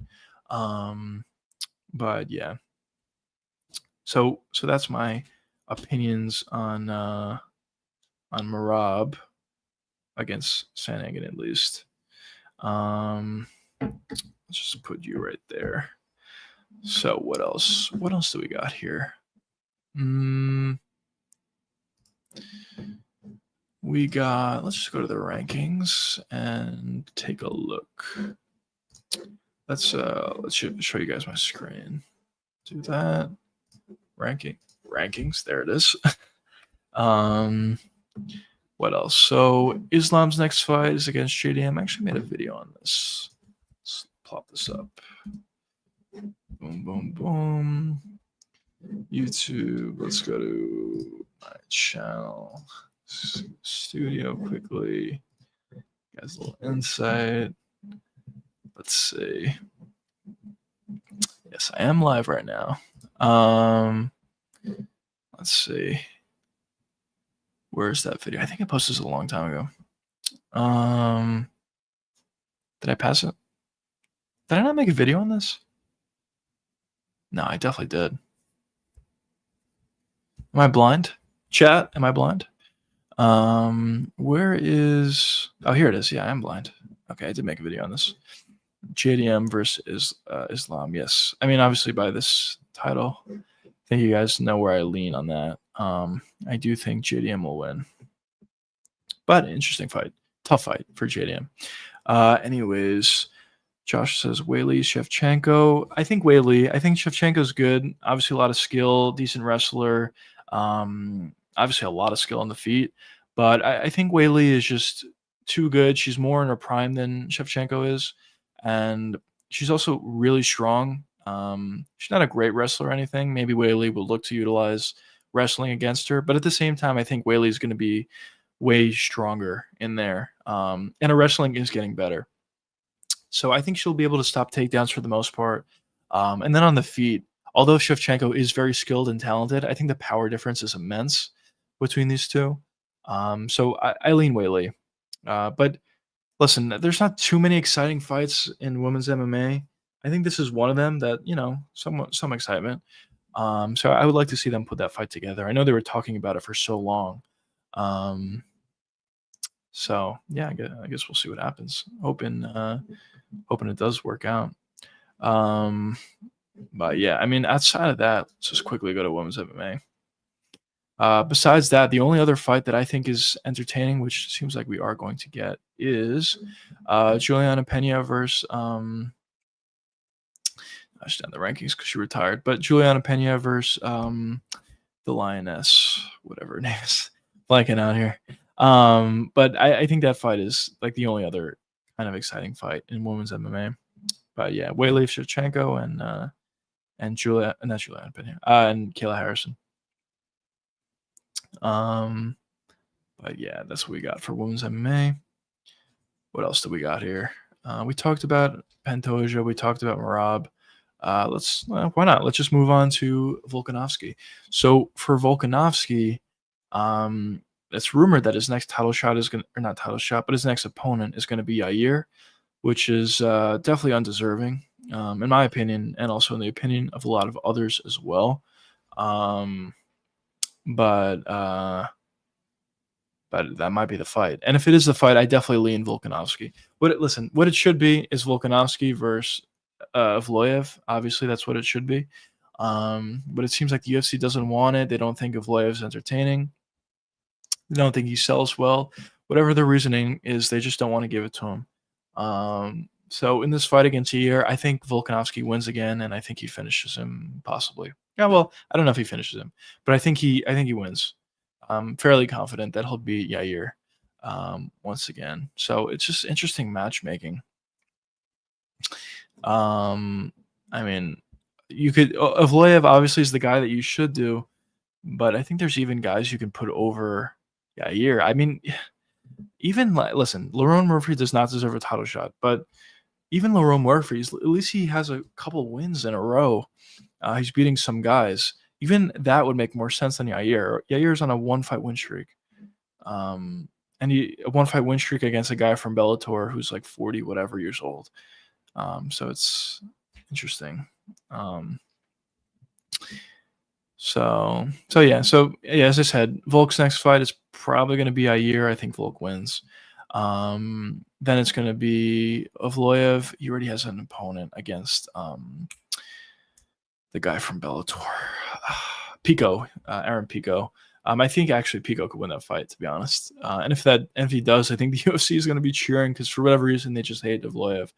But if Evloev is able to beat Pico, he better get a title shot at that point. And then it'll probably be him versus Volkanovski. And even in that fight, I think it's not a bad fight for Volkanovski. At this point, Volkanovski's skill is still there. He's an amazing striker. His takedown defense is tremendous. Even his offensive wrestling is really good. I think where Volkanovski is going to struggle, though, against some guys, is guys that have a ton of power. That's why I was a little bit worried about him against Lopez. Although the technique difference was immense, that the power advantage that Diego Lopez had didn't matter as much in that fight. But Diego's his ability to throw punches at a high level is just, not there. His technical ability, I should say, is just not there to the same level of Volkanovski or really anywhere close. So I think that's why Volk was able to win that fight. But when you move down the list and talk about some other guys, like Lerone Murphy, I think that's also a decent fight for Volkanovski because the power is not there. Aljo's an interesting one. I don't think he ever gets a title shot, unfortunately for him, but that's an interesting one. Gene Silva, this is the guy that I'm underlining. This is the guy that I don't want to see fight Volkanovski for Volk's sake. I'm a big Volk fan. He has the technique. He has the power. I think he's kind of a nightmare matchup for Volkanovski, unfortunately. Oh, that's hilarious. Joshua said the exact same thing. Yeah, I completely agree, as I just said.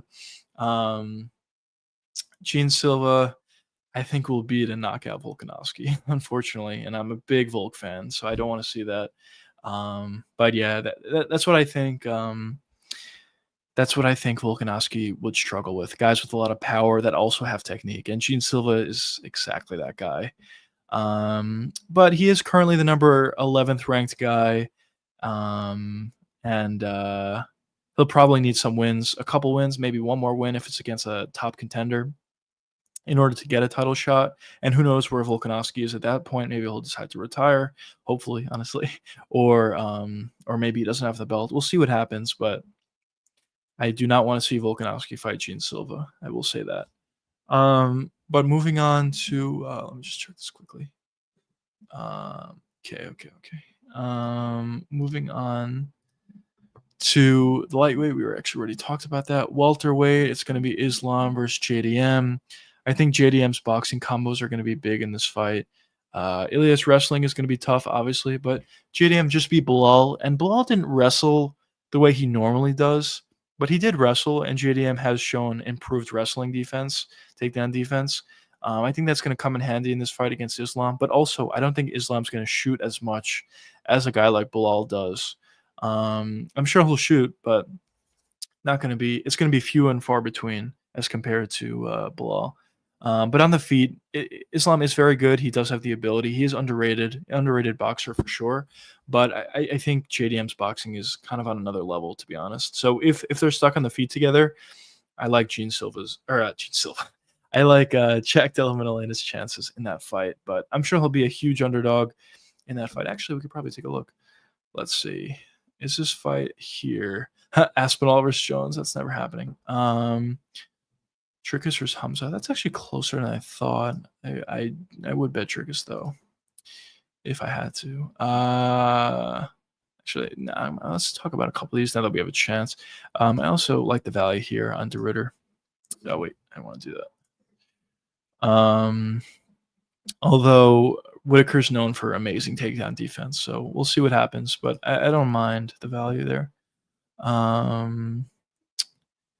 I'm going to be forced to bet Marc-Andre Barrio. I don't think he's good, but I also don't think Shar is any good either. All right, well, it's not here. It's funny they have Tom Aspinall versus John Jones here, but they don't have a fight that was already announced in Islam versus JDM. That's interesting. Well, it's not announced like the time and location is announced, but it's announced that it's going to happen. Anyways, let's see. So I talked about that. Moving on to middleweight, we already got the fight. This is the best fight in MMA, I believe, at this point that you could put together, outside maybe of Ilya versus Islam. But Dricus versus Hamzat is an amazing fight. Really excited to see that. As I said, I do lean Dricus. I think he'll be able to make it out of that first round. And if you are able to make it out of that first round, I think you have a real chance against Hamzat, especially a guy like Dricus who has the ability to finish you on the ground as well as on the feet. I'm not saying I think he's gonna submit Hamzat, but I think if it does go to the ground and Hamzat is gassed, super tired, whatever, I think the ground and pound shots could add up, and we could see a finish in round 4 or 5 for Dricus. I wouldn't be surprised. Um, but the reason why this is a huge fight is because Hamzat's been able to finish everybody in the first round. Um, so that's why it's an amazing fight. Dricus wins by plot armor, probably. Honestly, we're gonna see a lot of weird things from Dricus in this fight. I'm sure. I'm sure we're gonna see him going for a takedown at a certain point. He's gonna fall on his face. He's gonna do like a double backflip, and Hamzat's gonna be like 10 feet away from him, and all of a sudden we're gonna see Hamzat on his back, or just some like weird stuff, or Dricus is gonna like charge at Hamzat. He's just gonna like do this thing that he does sometimes, and it's gonna land. He's gonna hurt Hamzat. He's gonna find a finish. Hamzat or Dricus is just able to figure things out. It is quite remarkable how he's able to figure things out, but that's his style, and he's just very good with it. The reason why he's so good is his physicality is there. That's why I talk about physicality all the time. Dricus does have skill. I don't want to say he doesn't. Obviously, he does. He has a really good ability to wrestle. He has a great jiu-jitsu, I believe. And on the feet, I even think, although it doesn't look super great, I think he has skill on the feet. He's able to be effective with his own style, and I think that's having skill. But a huge reason for why he's been able to be so successful, I mean, he takes big shots and he does some interesting things out there, is because he's so physical. He's able to get takedowns because he's so physical. He's able to take these shots because he's so physical. He's able to land on guys and knock guys out because he's so physical and has that punching power. Physicality is a huge thing in MMA. Let's take a sidebar quickly and look throughout the champions. Pantoja, I believe Pantoja is pretty physical. Merab, extremely physical. He doesn't have the punching power, but he's still extremely physical with his wrestling ability. The fact that he's just so strong. All the fighters that go up against him talk about how strong he is, and that's a part of physicality. Volkanovski is not super physical. He's an outlier, actually, but he's just so skilled that he's able to make up for it. Islam, he's very physical. JDM, he's very physical. Dricus is probably the most physical guy in the UFC. It's either him or Hamzat. Ankalaev, he's very physical. John Jones, I mean, he's actually John Jones is not super physical. But now he doesn't fight and whatever, but throughout his career, he's been extremely talented and extremely skilled, and that's why he's been able to get away with it. But not like terrible physicality. He can take a shot really well. He can wrestle really well. He just didn't really have that punching power.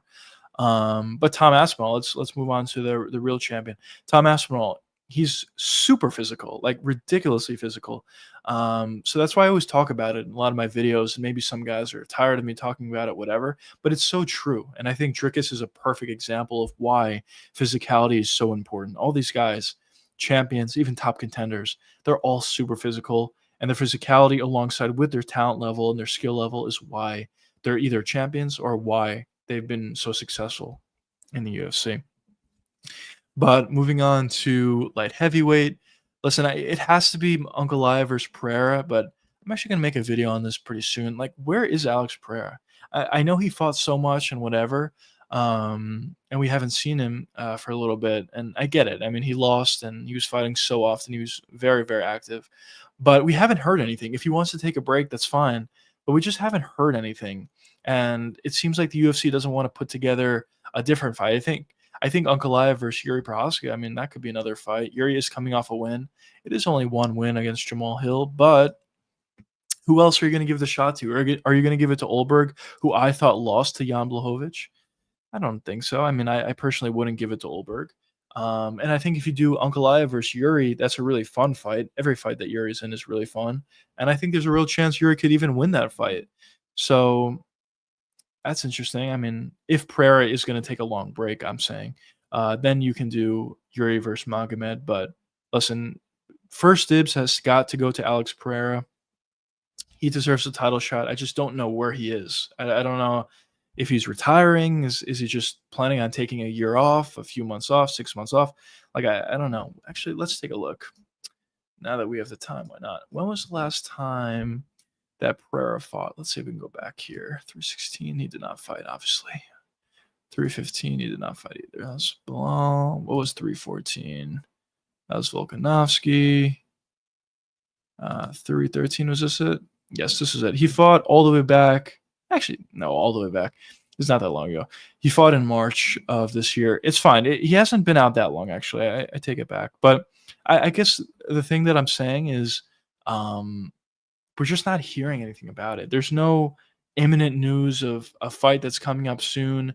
There's no news of, um, I'm just taking a break and move on to Yuri Prohaska or move on to another guy to fight instead. And also, we had that like whole hack thing where he said he's really upset with the UFC.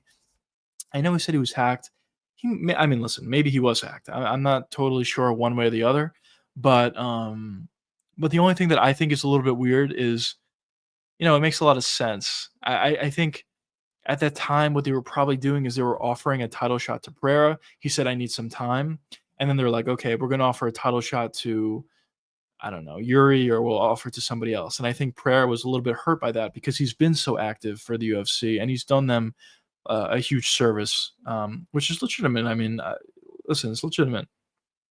So I think that's why he tweeted that out, and I think at that point, after he tweeted that, maybe the UFC, Sean Shelby or whoever, got in contact with Pereira and told him, "Listen, we're going to give you the next shot." And then Pereira was like, "Oh, I just got hacked," and took down the post. Obviously, I'm speculating. I don't know. Maybe he actually just got hacked, but it's just weird to see Ankalaev consistently saying on X, if it's him or his manager, Ali Abdelaziz, whatever. But it's just weird to see him saying constantly, "I want a title shot." Pereira declined. "I want a title shot." Yuri declined. This guy declined. This guy declined. And we're just not hearing anything from Pereira. I guess that's really my point, on why it's just kind of odd to see, to say the least. Um, but yeah, so that's what we got with that. With the light heavyweight division, kind of a stalemate, to be honest. But yeah, we're gonna have Roundtree versus Jamal Hill. That would be an interesting one. If Roundtree beats Hill, I think he has to fight one more time before he gets a title shot. But he will move up in the rankings. He'll probably be number 4 if he beats Jamal Hill. Maybe honestly, if Roundtree beats Jamal Hill, I would do Roundtree versus Olberg, and that's what I would do. I would do that. Okay, let's matchmake a little bit. So this is what I do: Ankalaev versus Pereira. Then you do Yuri versus. Well, this is the other problem. There's no one to fight Yuri. Okay, let's say this. Let's rewind a little bit. Let's say Pereira is not fighting for a year. This is what I do: Ankalaev versus Yuri. Then I do Olberg versus Roundtree, assuming Roundtree wins. Then I feel bad for Jan. He beat Olberg, I thought. But now he's 42 or 43, whatever he is, and he's not going to get a title shot again. It sucks. But then I would do, let's see, then I would do Rakic versus Jamal Hill. And then I would do Blachowicz versus Reyes. They have not fought yet, have they? Have they? Actually, they might have fought. Let me see. Rakic versus blah. Yes, they did fight. I don't know why I didn't know that. Or why I forgot about that. But they did. Oh, yes, actually, they did fight. But this is when when Rakic blew out his knee. So it's a weird one. Did they have a rematch? I don't think they did. So yeah, I mean, put that fight back together. Unless I'm forgetting about it. Maybe they did rematch. Let me know in the comments or in chat if you guys know. But yeah. Wait 1 second. Let me just get a little water. Got right over here.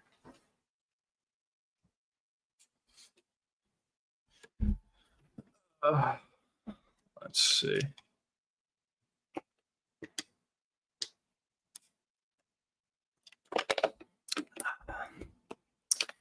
Not used to this. Talking for an hour and a half or whatever really gets to you.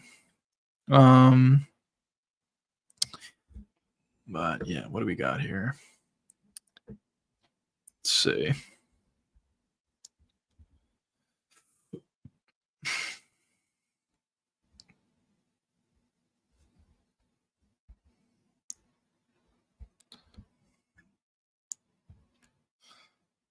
Sounds good.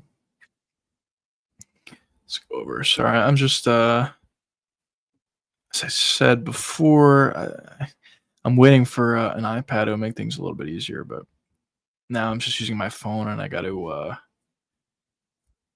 like individually check every app to see how things are going or if anybody commented or whatever. Um, so yeah. Twitter, we got 9 people. Very good. Hello, Twitter or X. Sorry.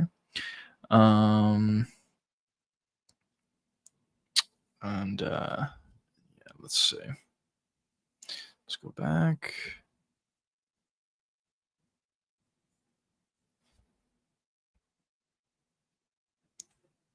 Let's see. Oh wait, sorry. There we go. Jan versus rematch for sure. Yeah, I agree. It's a fight I would like to see. Yeah, let's get back into it. So, Jan Rakic. Then I would do Dominic Reyes. Well, this is a problem. This is a problem with matchmaking. All those matchups that I talked about before, I think are good. I think Ankalaev versus Yuri, that's a great fight.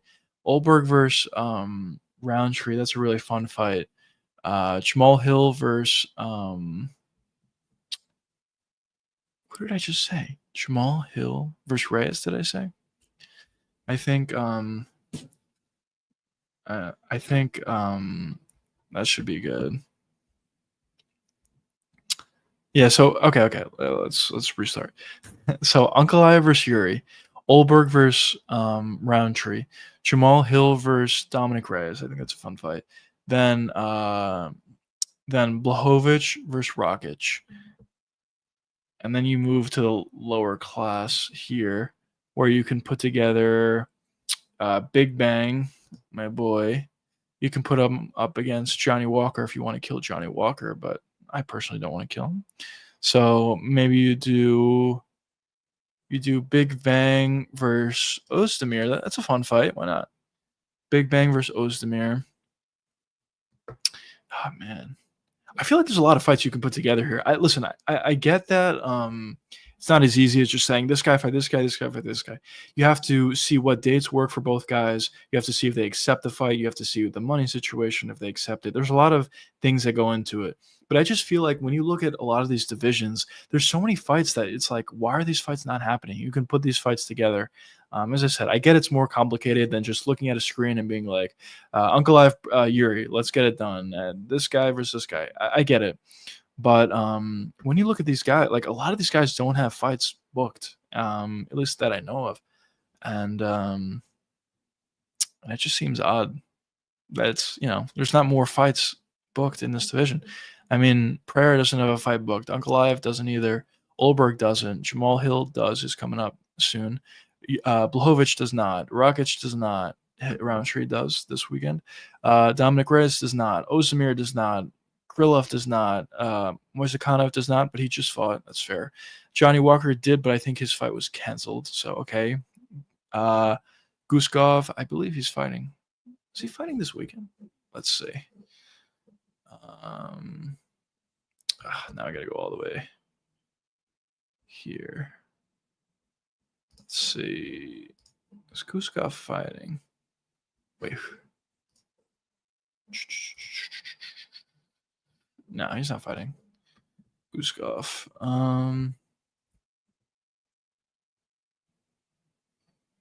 Where did I see that? I thought I saw his name. No, he's not fighting. So, anyways, yeah. So Guskov doesn't have a fight booked. So I don't think. Big Bang, he doesn't have a fight booked. I mean, he fought not too long ago, but still, he doesn't have a fight booked. And Menafield just fought, so I'll give him a pass. But when you look throughout this entire top 15, so many guys don't have a fight booked. 1, Ankalaev. 2, Pereira. 3, Yuri. 4, 5, 6, 7, 8, 9, 10, 11. There's like 11 guys that don't have a fight booked, and there's even more than that, but some guys just fought, so I'll give them a pass. But it's like, what's with the stalemate? Let's figure things out a little bit. Anyways, enough of that rant. But you're absolutely right, Joshua. That's exactly what happened. I did confuse them. That's why I thought I saw him.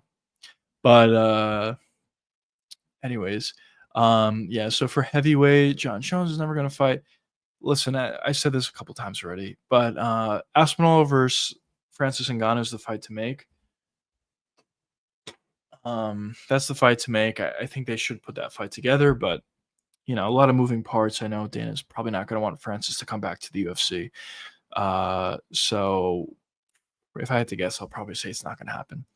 So if that doesn't happen, we're probably going to see Aspinall versus Gane. That's probably not going to sell very well. And also, I did touch upon it before, but there was a couple of not a couple of reports. Aspinall said it himself that he has a fight booked, and it'll get announced soon. He has a date for a fight booked. Obviously, it's not going to be against John Jones. If it was, I'd be so shocked. But I'm sure it's just going to be against Ciryl Gane. Man, what a fall off though, because John Jones versus Aspinall, that's an amazing fight that sells also really, really well for the UFC. And obviously that's not going to happen. I thought there was a perfect option, Francis versus Aspinall. I think that sells really well too. The return to the UFC. He never lost his belt. He's been very dominant. He has a lot of power, very fan-friendly style. Both of these guys. That's a very easy fight to sell, but it doesn't seem like that's going to happen either. So if you do Aspinall versus Gane, it's like, all right, I think Aspinall is going to win, but I don't think you're going to sell too many pay-per-views with that, honestly. But let's matchmake a little bit more. So let's just say that's a title fight. These two guys. Yeah. Nah, whatever. You get it. Aspinall versus Gane. Let's just say they're both booked for the title. Then what I would do is, this is interesting. I would do, by the way, Cortez Acosta being at number 7 just shows you how not great the UFC is, or the UFC heavyweight division is. I would probably do Volkov and let's say Almeida. Sure, that makes sense. Volkov Almeida. Volkov got messed up in his last fight versus Gane. He won that fight, and they gave Gane the decision. But yeah, I'll say Almeida versus Volkov. You could do Pavlovich versus Acosta. Why not? Then you can do Blades is already fighting. Then you can do. This division's not great. Then you can do. I would say, well, Teixeira's already fighting Derek Lewis. So they're taken. Then you have Tybura, who just fought against Acosta. Or was it Spivak? I was confused as to. It was Spivak. Spivak just fought Acosta. So you can do Tybura versus Ty. They already fought. Gaziev, I guess. I don't know. There's not too many exciting fights at this division, I'm going to be honest. But, I mean, there's some fights you can put together. The fact that Budai is number 15 really just shows you how bad this division is. Even Mick Parkin, I don't think he's very good. The only guys that I think are actually good at heavyweight are John Jones, Aspinall, Gane, Volkov. Even Sergey, not as much. He's like a one-trick pony. He has a lot of power. He can box, but can't check kicks, can't move, can't wrestle. It's just the 1-2. He doesn't even throw hooks that well, honestly. He's just very long and has a lot of power and is good boxing, I'll say. But yeah, so I think Jones, Aspinall, Gane, Volkov, kind of Pavlovich, I'll say. Blades, I think, is good. Almeida, I think, is good. Cortez, I really don't think is good. I didn't mean to do that. I don't actually think he's good. But what I do think is he does have power and he is athletic, and I think that's enough to beat a lot of guys. But I don't consider him to be in one of the top guys. So I'll say all those guys that I just mentioned, and possibly Teixeira. I mean, he has all right ability, not anything that jumps off the page, but I think with him, he has ridiculous physicality, and he hits insanely hard, and he's huge, and he has a great wingspan. So he's a lot of physical gifts that I think will get him far, maybe a top 5, honestly, or maybe even higher in the heavyweight. So that's why. So those are the guys that I think is good. UFC needs better heavyweights, yeah, for sure. for sure. I don't know. I don't know. There's just no heavyweights out there, good heavyweight prospects out there. I don't know what the problem is, but this division is just not good. It was better like 10 years ago, which is crazy because when you look at most of these weight classes, you cannot say the same. Maybe the only one you can say the same for is light heavyweight, but even then, you have some good fighters. Ankalaev, Pereira, Yuri. Maybe it falls off after those three actually, but but you know, um, but the heavyweight division is not great. It's very interesting. Let's go. Let's full screen this. Oh, not that. Sorry. Hello. Do that. But yeah, I mean, heavyweight division is, I guess, is what it is. Not great. Definitely not great. But hopefully they're able to find some prospects. Hopefully, um, what's his face is able to move up the ranks to share. I think he could be an exciting prospect, kind of. As I said, I don't think he's like very good or anything. Like, oh my god, his his striking is on another level. I don't think anything like that. I think the thing about Teixeira is just he hits really hard. He can take a shot. He has a really long wingspan. And I didn't see that turned off, but he has a really long wingspan, and yeah, he just has physical tools. I think the heavyweight division's at a point where you can get away with just having physical tools. Um, so yeah. Um, let's see. Let's see. Let's shoot a little all of that. Why not? But let's see. Let's check out Twitter. Yeah, Twitter thing is.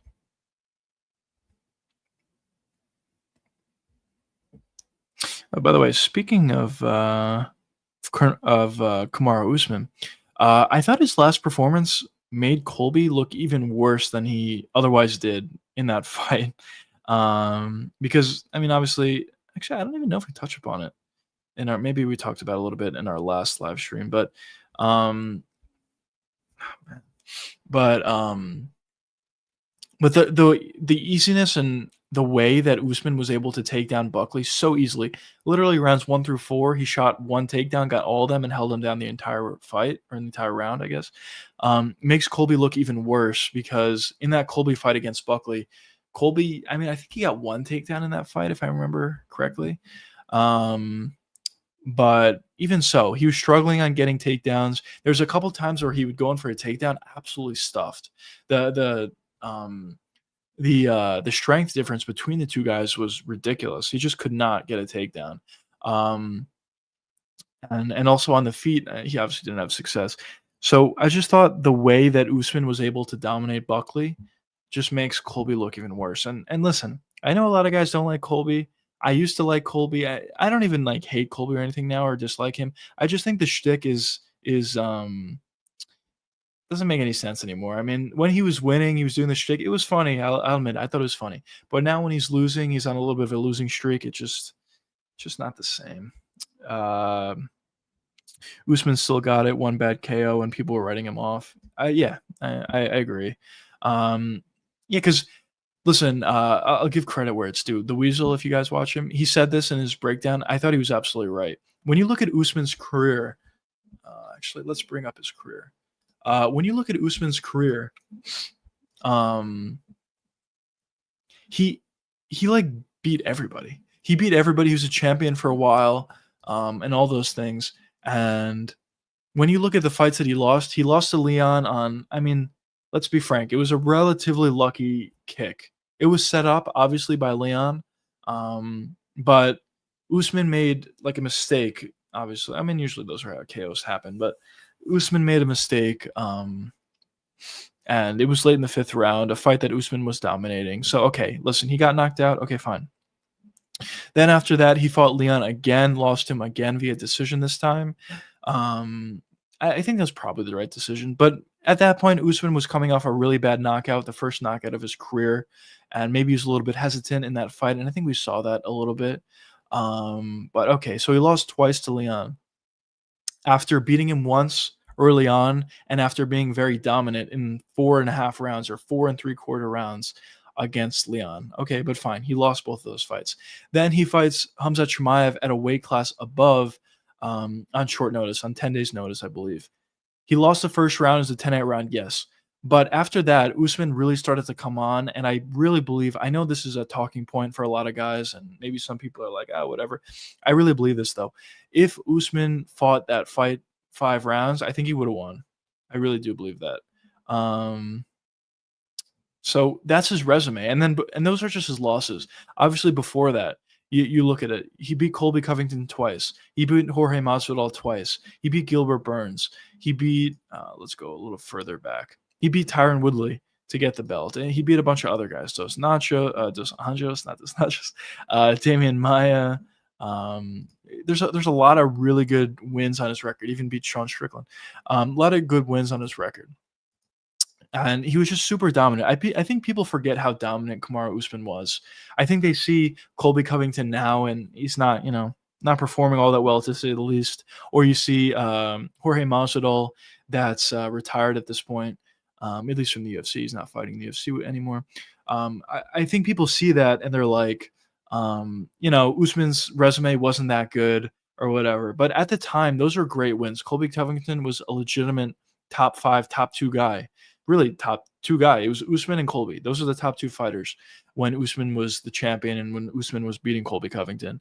Um, and even for Jorge Masvidal, he's very underrated in my opinion. His striking is good, and even his wrestling defense is good. When you look at their second fight between Usman and Masvidal was stopping a lot of takedowns, and even the takedowns that he wasn't stopping, he was getting right back up. He was having a lot of success. He was giving trouble to Usman, but Usman, based upon his improved striking ability and based upon the fact that he has so much power, he was able to knock him out. So I think that was a really impressive win for him. And then, of course, Gilbert Burns at the time was on the up and up. So I definitely do believe that Usman's career uh, was actually a very good one. And I think when people say, "Oh, Usman's career wasn't that good," or his career was overrated, I think the complete opposite. I think at this point his career is underrated. Some of the guys that he was able to beat. So yeah, I agree with you. I think Usman still got it. People are just writing him off, and and yeah, that's just what I think about that.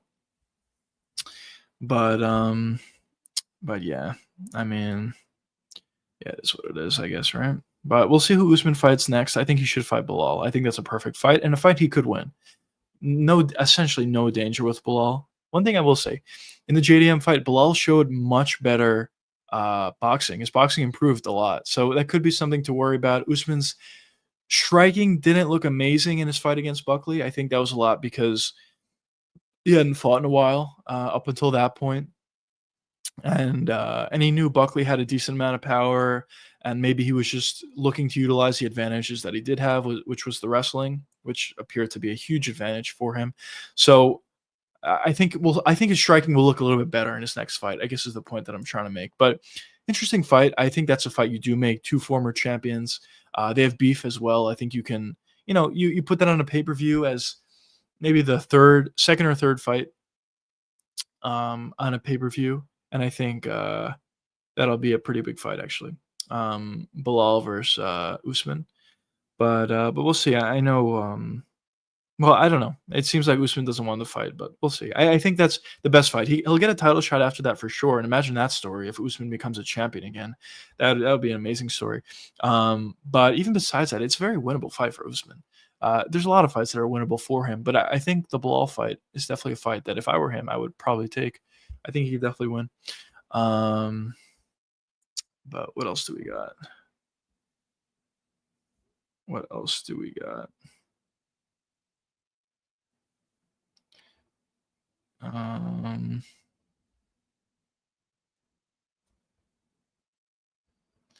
let's wait. Take a quick peek.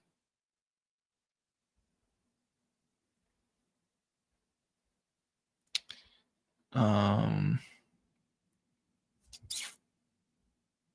but yeah. So that's the situation. Sorry, bear with me for a second, boys. Ugh.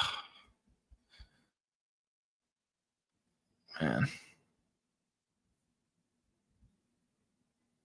do that.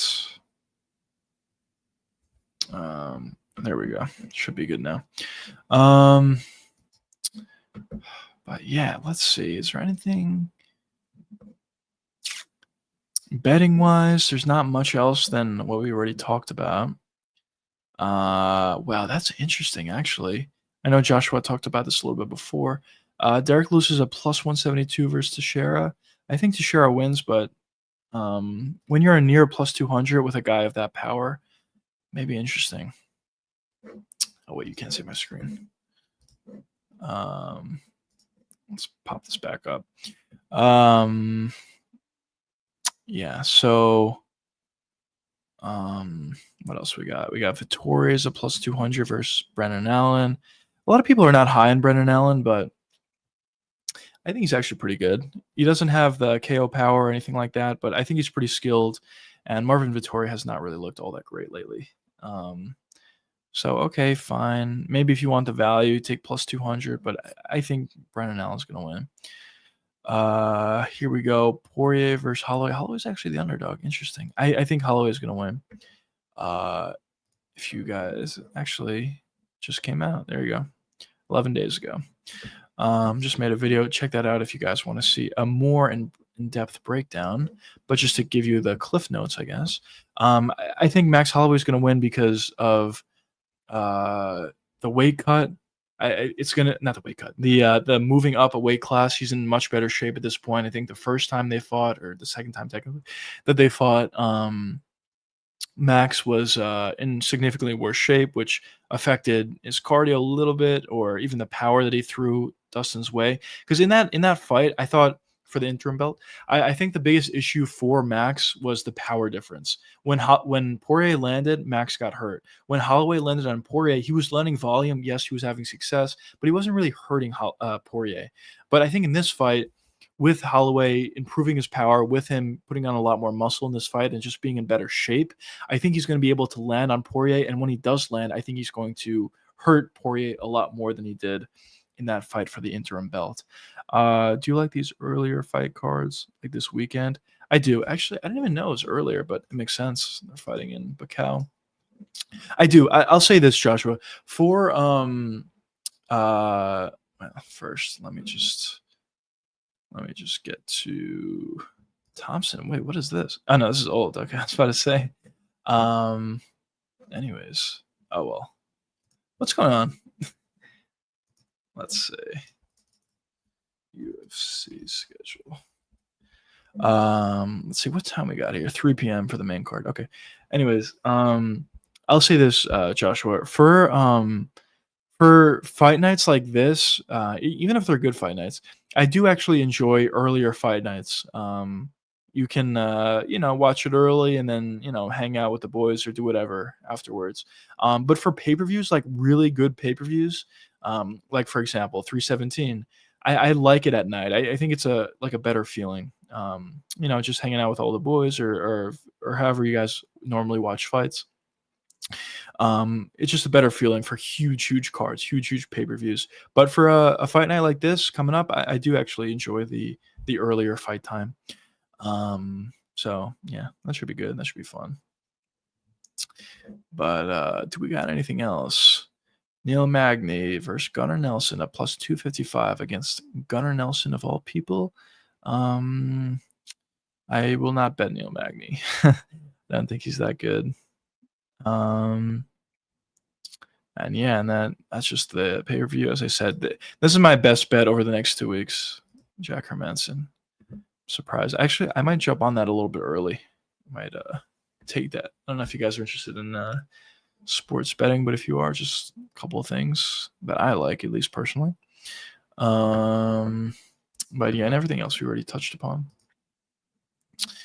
But yeah, let's go back. Let's go back to the comments. What do we got, boys? What do we got? Let's see. Already been live for 2 hours. It's been great. I really enjoy it. I haven't streamed all that much. This is only my second live stream, but it's really fun to live stream and talk to you guys, answer questions. Just talk about fights, man. There's not too many people that that like fights, if I'm gonna be honest. It's growing, for sure. More people are liking fights, but this recent stretch, I think, is a big blow to the UFC and MMA in general. I mean, this year has been awful. If we're being honest, there's really not been a lot of good cards, and even the cards that are good on paper, or at least decent on paper, are not panning out to be good cards. Like this previous weekend, I thought was horrible, and going into it, I didn't think it was like that bad of a card. Um, so I guess my point is just to talk about fights with you guys, about people who watch MMA, who watch the UFC. It's just fun to talk about, to be honest. Um, what else we got? Do you think Justin should have retired after the Islam fight? I thought it was a perfect fight to retire. Yeah. I mean, I don't hate it either way. Listen, if he retired after the Islam fight, I think that would have been good. It would have been a nice timing for it. He just fought for the title. Yes, he did lose. Yes, it was. I believe that would be his third title shot, or it was his third title shot. But yeah, Khabib, Islam, and Charles. But but yeah, I mean, if once you lose that fight, you're probably not getting another title shot. So yeah, I mean, maybe retire at that point. Um, I would probably agree. Like, I don't think it would have been a bad idea for him to retire at that point. That being said, him fighting Max Holloway, a guy that they fought already, this will be their third time fighting, and two legends of the game in his hometown for a pay-per-view, main event of a pay-per-view. I don't hate it. I also don't hate this fight being his last fight either. But yeah, I definitely I wouldn't have been mad if he retired. I'll say I don't think it's a bad time to retire after that. But with all that being said, a lot of times when we're talking about guys retiring, we're talking about guys who are clearly out of it. They lost a bunch of fights in a row. They're not nearly as good as they were in the past. Maybe they're taking too much damage. But for Dustin Poirier, I think he's still there. I think he still beats a lot of guys at 155. I just don't think he's going to get another title shot. Um, and I think he knows that. And I think because of that, he's willing to retire. But yeah, no, it's a good point though. I think he definitely could have retired after the Islam fight.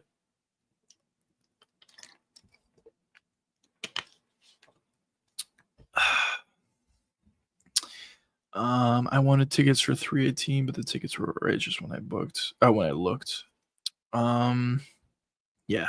Is that that's Poirier? Yeah, it definitely is. Yeah, they are outrageous. Um, yeah, I mean the card's not even that good. I guess it's just because it's Poirier's retirement fight. Listen, I love Poirier, but the tickets should not be that expensive. I mean, he's a really good fighter. It's his retirement fight. He had a great career, but he was never champion, and whatever. It's not like a Conor fight or something, and it's obviously not a championship fight. So it's interesting why it's so expensive. But yeah, I guess they just view Poirier as a huge star, which he is a star. But I think there's other cards that, I mean, listen, I don't think any of these cards should be super expensive. I think it's ridiculous with all the pricing. I used to go to cards like every year. I mean, I live in New York, and I used to go to MSG. I went to Pereira versus Prohaska 2. No, well, one actually, not two, one. Where Pereira got that like sort of controversial knockout and won the belt, the second belt. Um, I also saw Colby versus Usman too. That was a great fight. UFC events are really fun to go to. They're really really fun to go to. The problem is they're just so expensive every year. The first time I went to a card, which was Usman Colby, that was, what was that, like 2021? I believe. At that time, like good seats uh were like pretty expensive. Well, they were like, I don't know, like 400 for like good seats. Now good seats are like 2,000. So it's like insane. Um uh how much did you pay? So yeah, so I don't remember exactly, but it's around this. I paid for like decent seats, not all the way up top, like middle area, not at the bottom either, obviously. Not that rich. But but I believe I paid 500 for the Usman thing, but that was 2021. I believe it was 2021. 2022 maybe. Then I went to the so yeah, so it was 500, I believe. Then I went to the year after, which was Pereira versus Prohaska, and that was supposed to be John Jones versus it was John Jones. Yeah, it was supposed to be John Jones versus Stipe. But anyways, so yes, so for that fight we went, and it was probably not as good of a card honestly as the Usman one. The Usman one had Gaethje and it had Chandler. That was an amazing fight. Well, no, actually, wait, am I? Hold on. Let me look through this to make sure I'm telling it properly because I saw. No, I went three card. Oh yeah, okay. I went to three cards 3 years in a row. Usman versus Colby. That was around 500. Then after that, um, I went to Izzy versus Pereira. That's what it was. Izzy Pereira won. Um, I got lucky. I got a deal on that, so that was cheaper, but only because of a deal. Then the year after that, I went to Pereira versus Prohaska, and at that time, it was like 800 for the same seats that I got at the Usman one, Usman versus Colby, too. Those same seats were 1,200, and I got them for 500 just a couple years prior. So we got seats higher up at that point, and I believe we paid. I think we paid 500 again, but it was like kind of all the way up top. So yeah, the ticket prices are getting ridiculous, and the fact that you're saying that the cheapest are around 430 for 318, that's crazy. I mean, like ticket prices in general shouldn't be that high, even in New York or LA. But for Louisiana, like for them to be that much, I mean, man, and it's not a title fight, and it's not a title fight or a Connor fight. Um, and it's 430. That's a lot, man. I also think that's another issue with the UFC. I think they're gonna push a lot of fans out, potential fans out, and fans that are currently fans out because they can't go to events. I mean, a lot of sports have really expensive tickets, though. When you look at the NBA or even the NFL, a lot of them are expensive, but not the same as the UFC. I mean, the UFC comes to these cities like once. New York, they come once a year, and so if you're from New York, you have one opportunity basically, unless you travel, or you can go to a New Jersey card, I guess. But at least for MSG, you have one opportunity a year, and you're probably going to be paying at least $1,000 to go see that. So a lot of fans are going to be moving out, or not moving out, but a lot of fans are not going to be fans anymore because they can't go to fights. Um, so I think that's a problem. I'm going to try to go to the San Antonio fight night. That's a good one. What is the San Antonio fight night? I believe that's actually a good one. Um, let's see. I don't know if it's going to say it on here. Well, let's just see. UFC San Antonio. San Antonio. Oh, that's the Noche one. There's no main event announced for that. This is yeah, it's the Noche one. Yeah, UFC Noche not booked. That should be fun. They're probably gonna stack it. I know it's a fight night. I think during that month we're not getting a pay-per-view, unfortunately. But it's a Noche card. I think they're gonna stack that up. And yeah, I mean, if the prices are good and you're able to go like have a great time, I'm sure that's going to be a really good fight card. That'll be really nice, really good one. Oh man, but what else?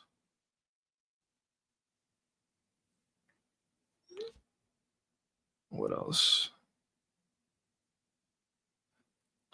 Will be your first UFC event. Oh, congrats! They're great. Dana says this all the time. I criticize Dana a little bit here and there, whatever. One thing I will say, he's so right about fights. When you watch him on TV, listen, I became a fan watching fights on TV, obviously, but once you go to a fight, it's a completely different experience. The atmosphere is great. I mean, sometimes you're not going to see the fight as good as when you're watching it on TV, because on TV, like they're right in the cage, but you see it. You see everything that's going on. You can tell everything that's going on. It's great, but the main difference is just the atmosphere. People are going crazy. You when you're watching like a really good fight and you're there, it's just there's nothing that beats it. It's really really fun. Um, so yeah, if you're going to Noche, obviously the card's going to be great, but also it's going to be a great experience. Joshua, seriously, it should be really really fun. Um, but yeah, um, what else? What else? What else we got here?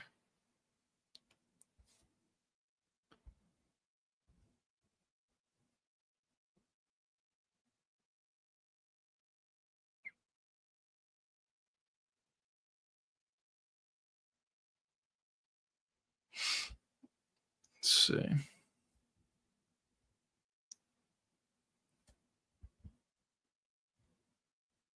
There we go. Oh wait. Can I see this?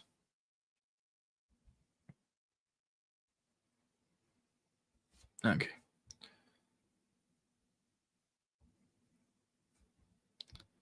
Sorry.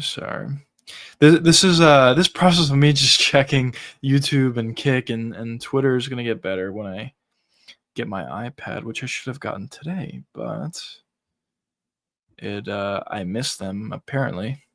Um, even though I was waiting here when they were here, but I don't know, whatever. I guess I didn't hear it.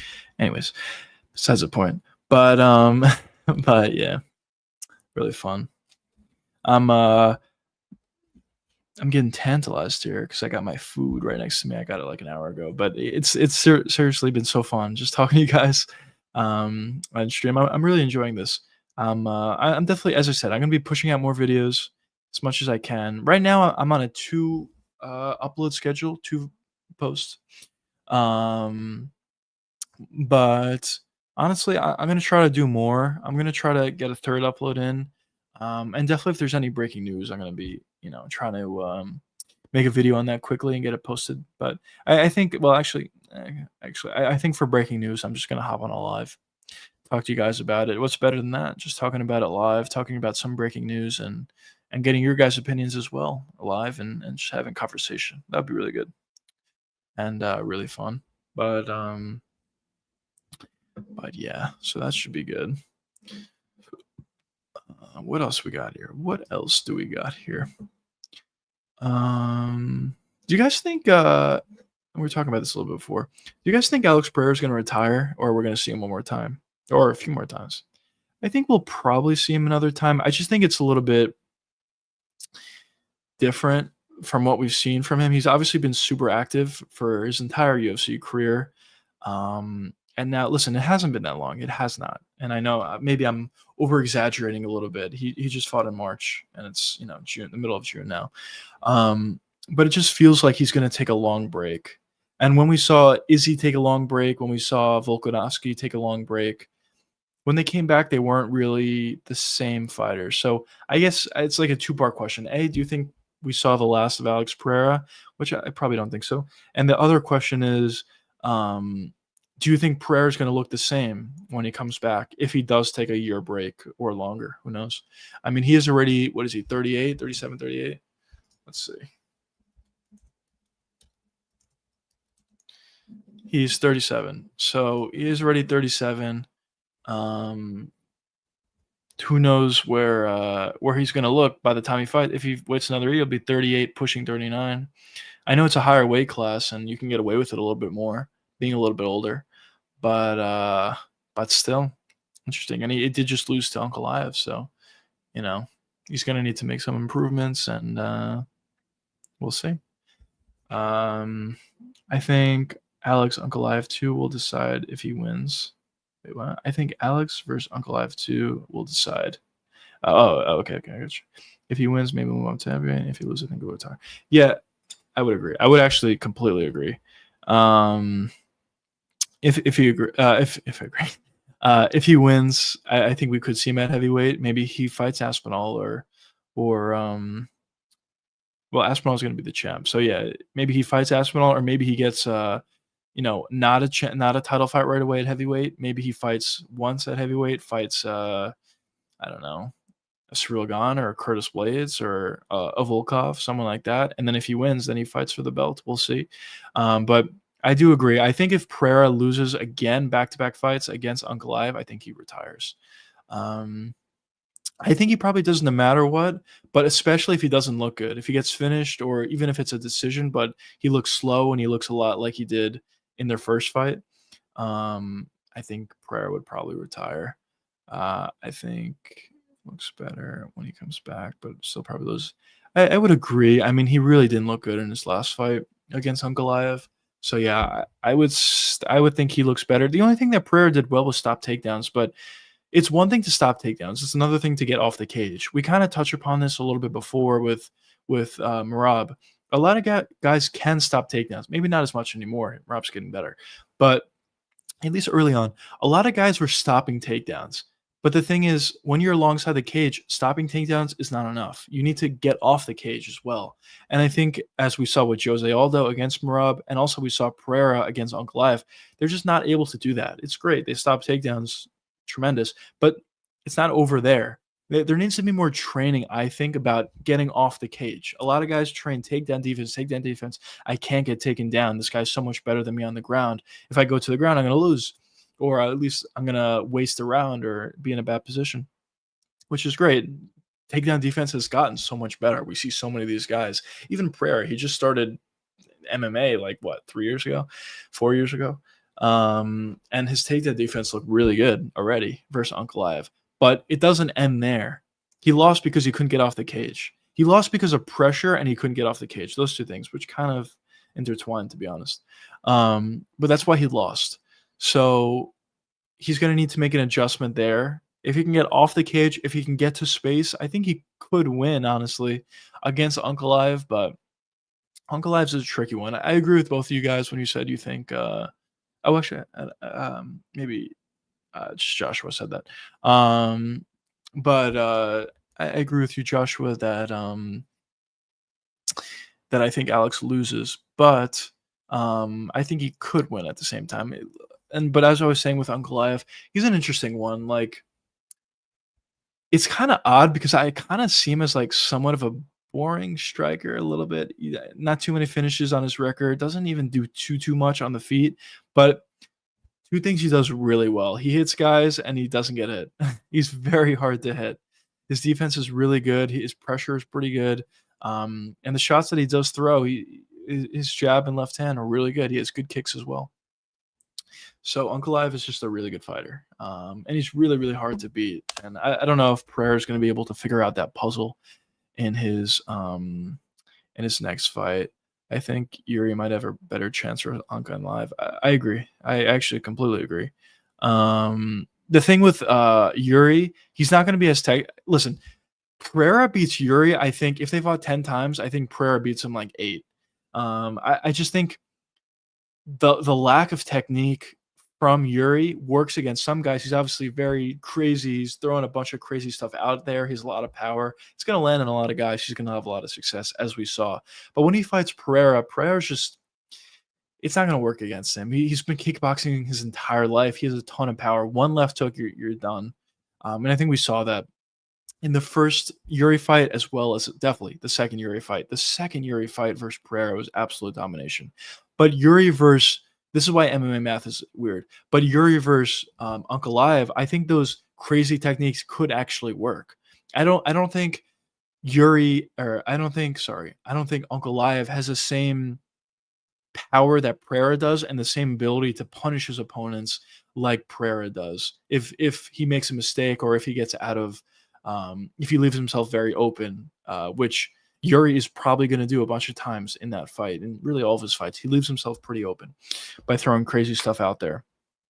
And Pereira was able to make him pay for it. I don't think Ankalaev is going to be able to do that same thing.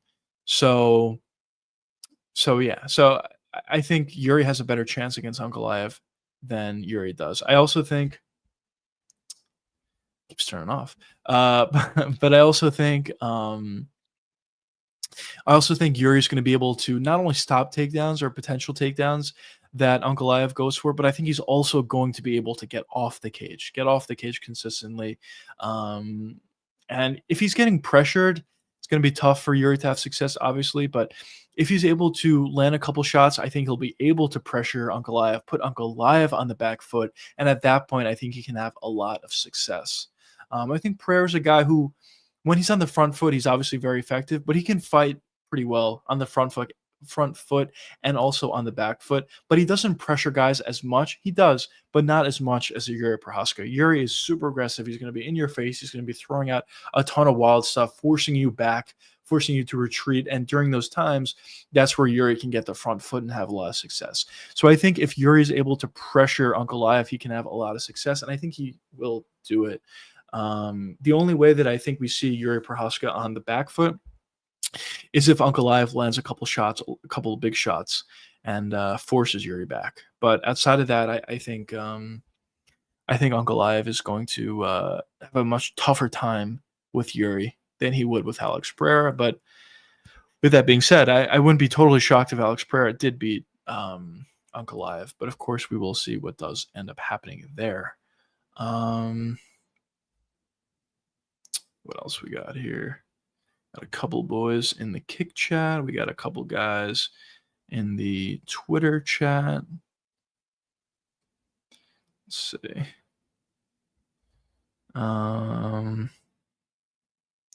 Let's see. Yeah, I mean, you boys on X or Twitter and you boys on Kick, if you guys have any questions, be sure to let me know. And of course, YouTube as well.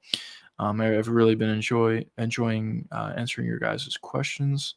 It's been really, really fun. But yeah, what else we got?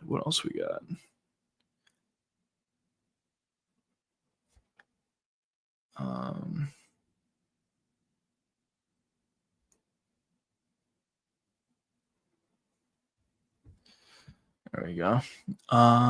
So yeah, so we're back. So, yeah, I mean, this has been a really, really fun live stream. We've been streaming for almost 2.5 hours. If you guys have any last second questions, I'll be sure to answer them. But I think I might wrap this live stream up and eat a little bit. And yeah, I mean, as I said, I'm going to be live streaming a lot more. I streamed on Sunday, streaming it again today. I'm definitely going to do another live stream with betting. I don't know if you guys in the chat now care about betting, but I'll probably be talking about that a little bit once props come out later on in the week. Maybe I'll live stream on Friday. Maybe I'll live stream tomorrow, honestly. We'll see. Why not? But yeah, I'll do a little bit of that. Video coming out tomorrow. And Friday. So on Friday. So be on the lookout for that. Shorts, if you guys are interested, those will come out, but those are just clips from my long form videos. And yeah, I mean, live streams are going to be coming. For Saturday, I know Joshua said he would be down to watch a watch along. It is an early card as well, so honestly, we could do a watch along for UFC Bakau. I think I might do it, honestly. So if you guys are interested, certainly be sure to join the fun. We'll be talking about fights. We'll be breaking down fights live. We'll see some decisions, probably some poor decisions, some upsets, some knockouts, and we'll see. And just for fun, I mean, you don't have to bet or whatever, but just for fun, we can maybe I can pull something on the screen or write down some plays that I like or some plays that you guys like. You can write it in the chat, or guys you just think are going to win. Just pick this guy or this guy, and we'll see how we do. How I do, how you in the chat do. If we agree on certain fights, we can talk about that. So I definitely think a watch along would be fun. We can maybe run some polls pre-fight to see, you know, what the chat thinks on who's going to win a certain fight or whatever. But I definitely really like the idea of a watch along. So I'll probably be back then. But next live stream is probably going to be on Friday, maybe tomorrow. Be on the lookout for that. I'll probably be hopping on at a similar time, maybe 7, 8 Eastern time. But yeah, I hope you guys enjoyed the live stream. I'll see you guys tomorrow, maybe, or if not Friday. Be sure to check out that video coming out. So I believe it's Joshua Van videos coming out tomorrow. I know some of you guys are fans of Van, so be sure to check it out. I think he's really good, and I'll talk about why in that video. But anyways, I hope you guys enjoy this little live stream. I'll see you guys in the next one. Joshua, once again, seriously, thank you so much for the donation. I really, really do appreciate it. It just yeah, it's just like a really fun time live streaming and talking to the boys and doing something like that. I really do appreciate it. It was honestly so nice. Um, but yeah. Anyways, peace out, guys. I hope you guys enjoy the stream, and yeah, see you.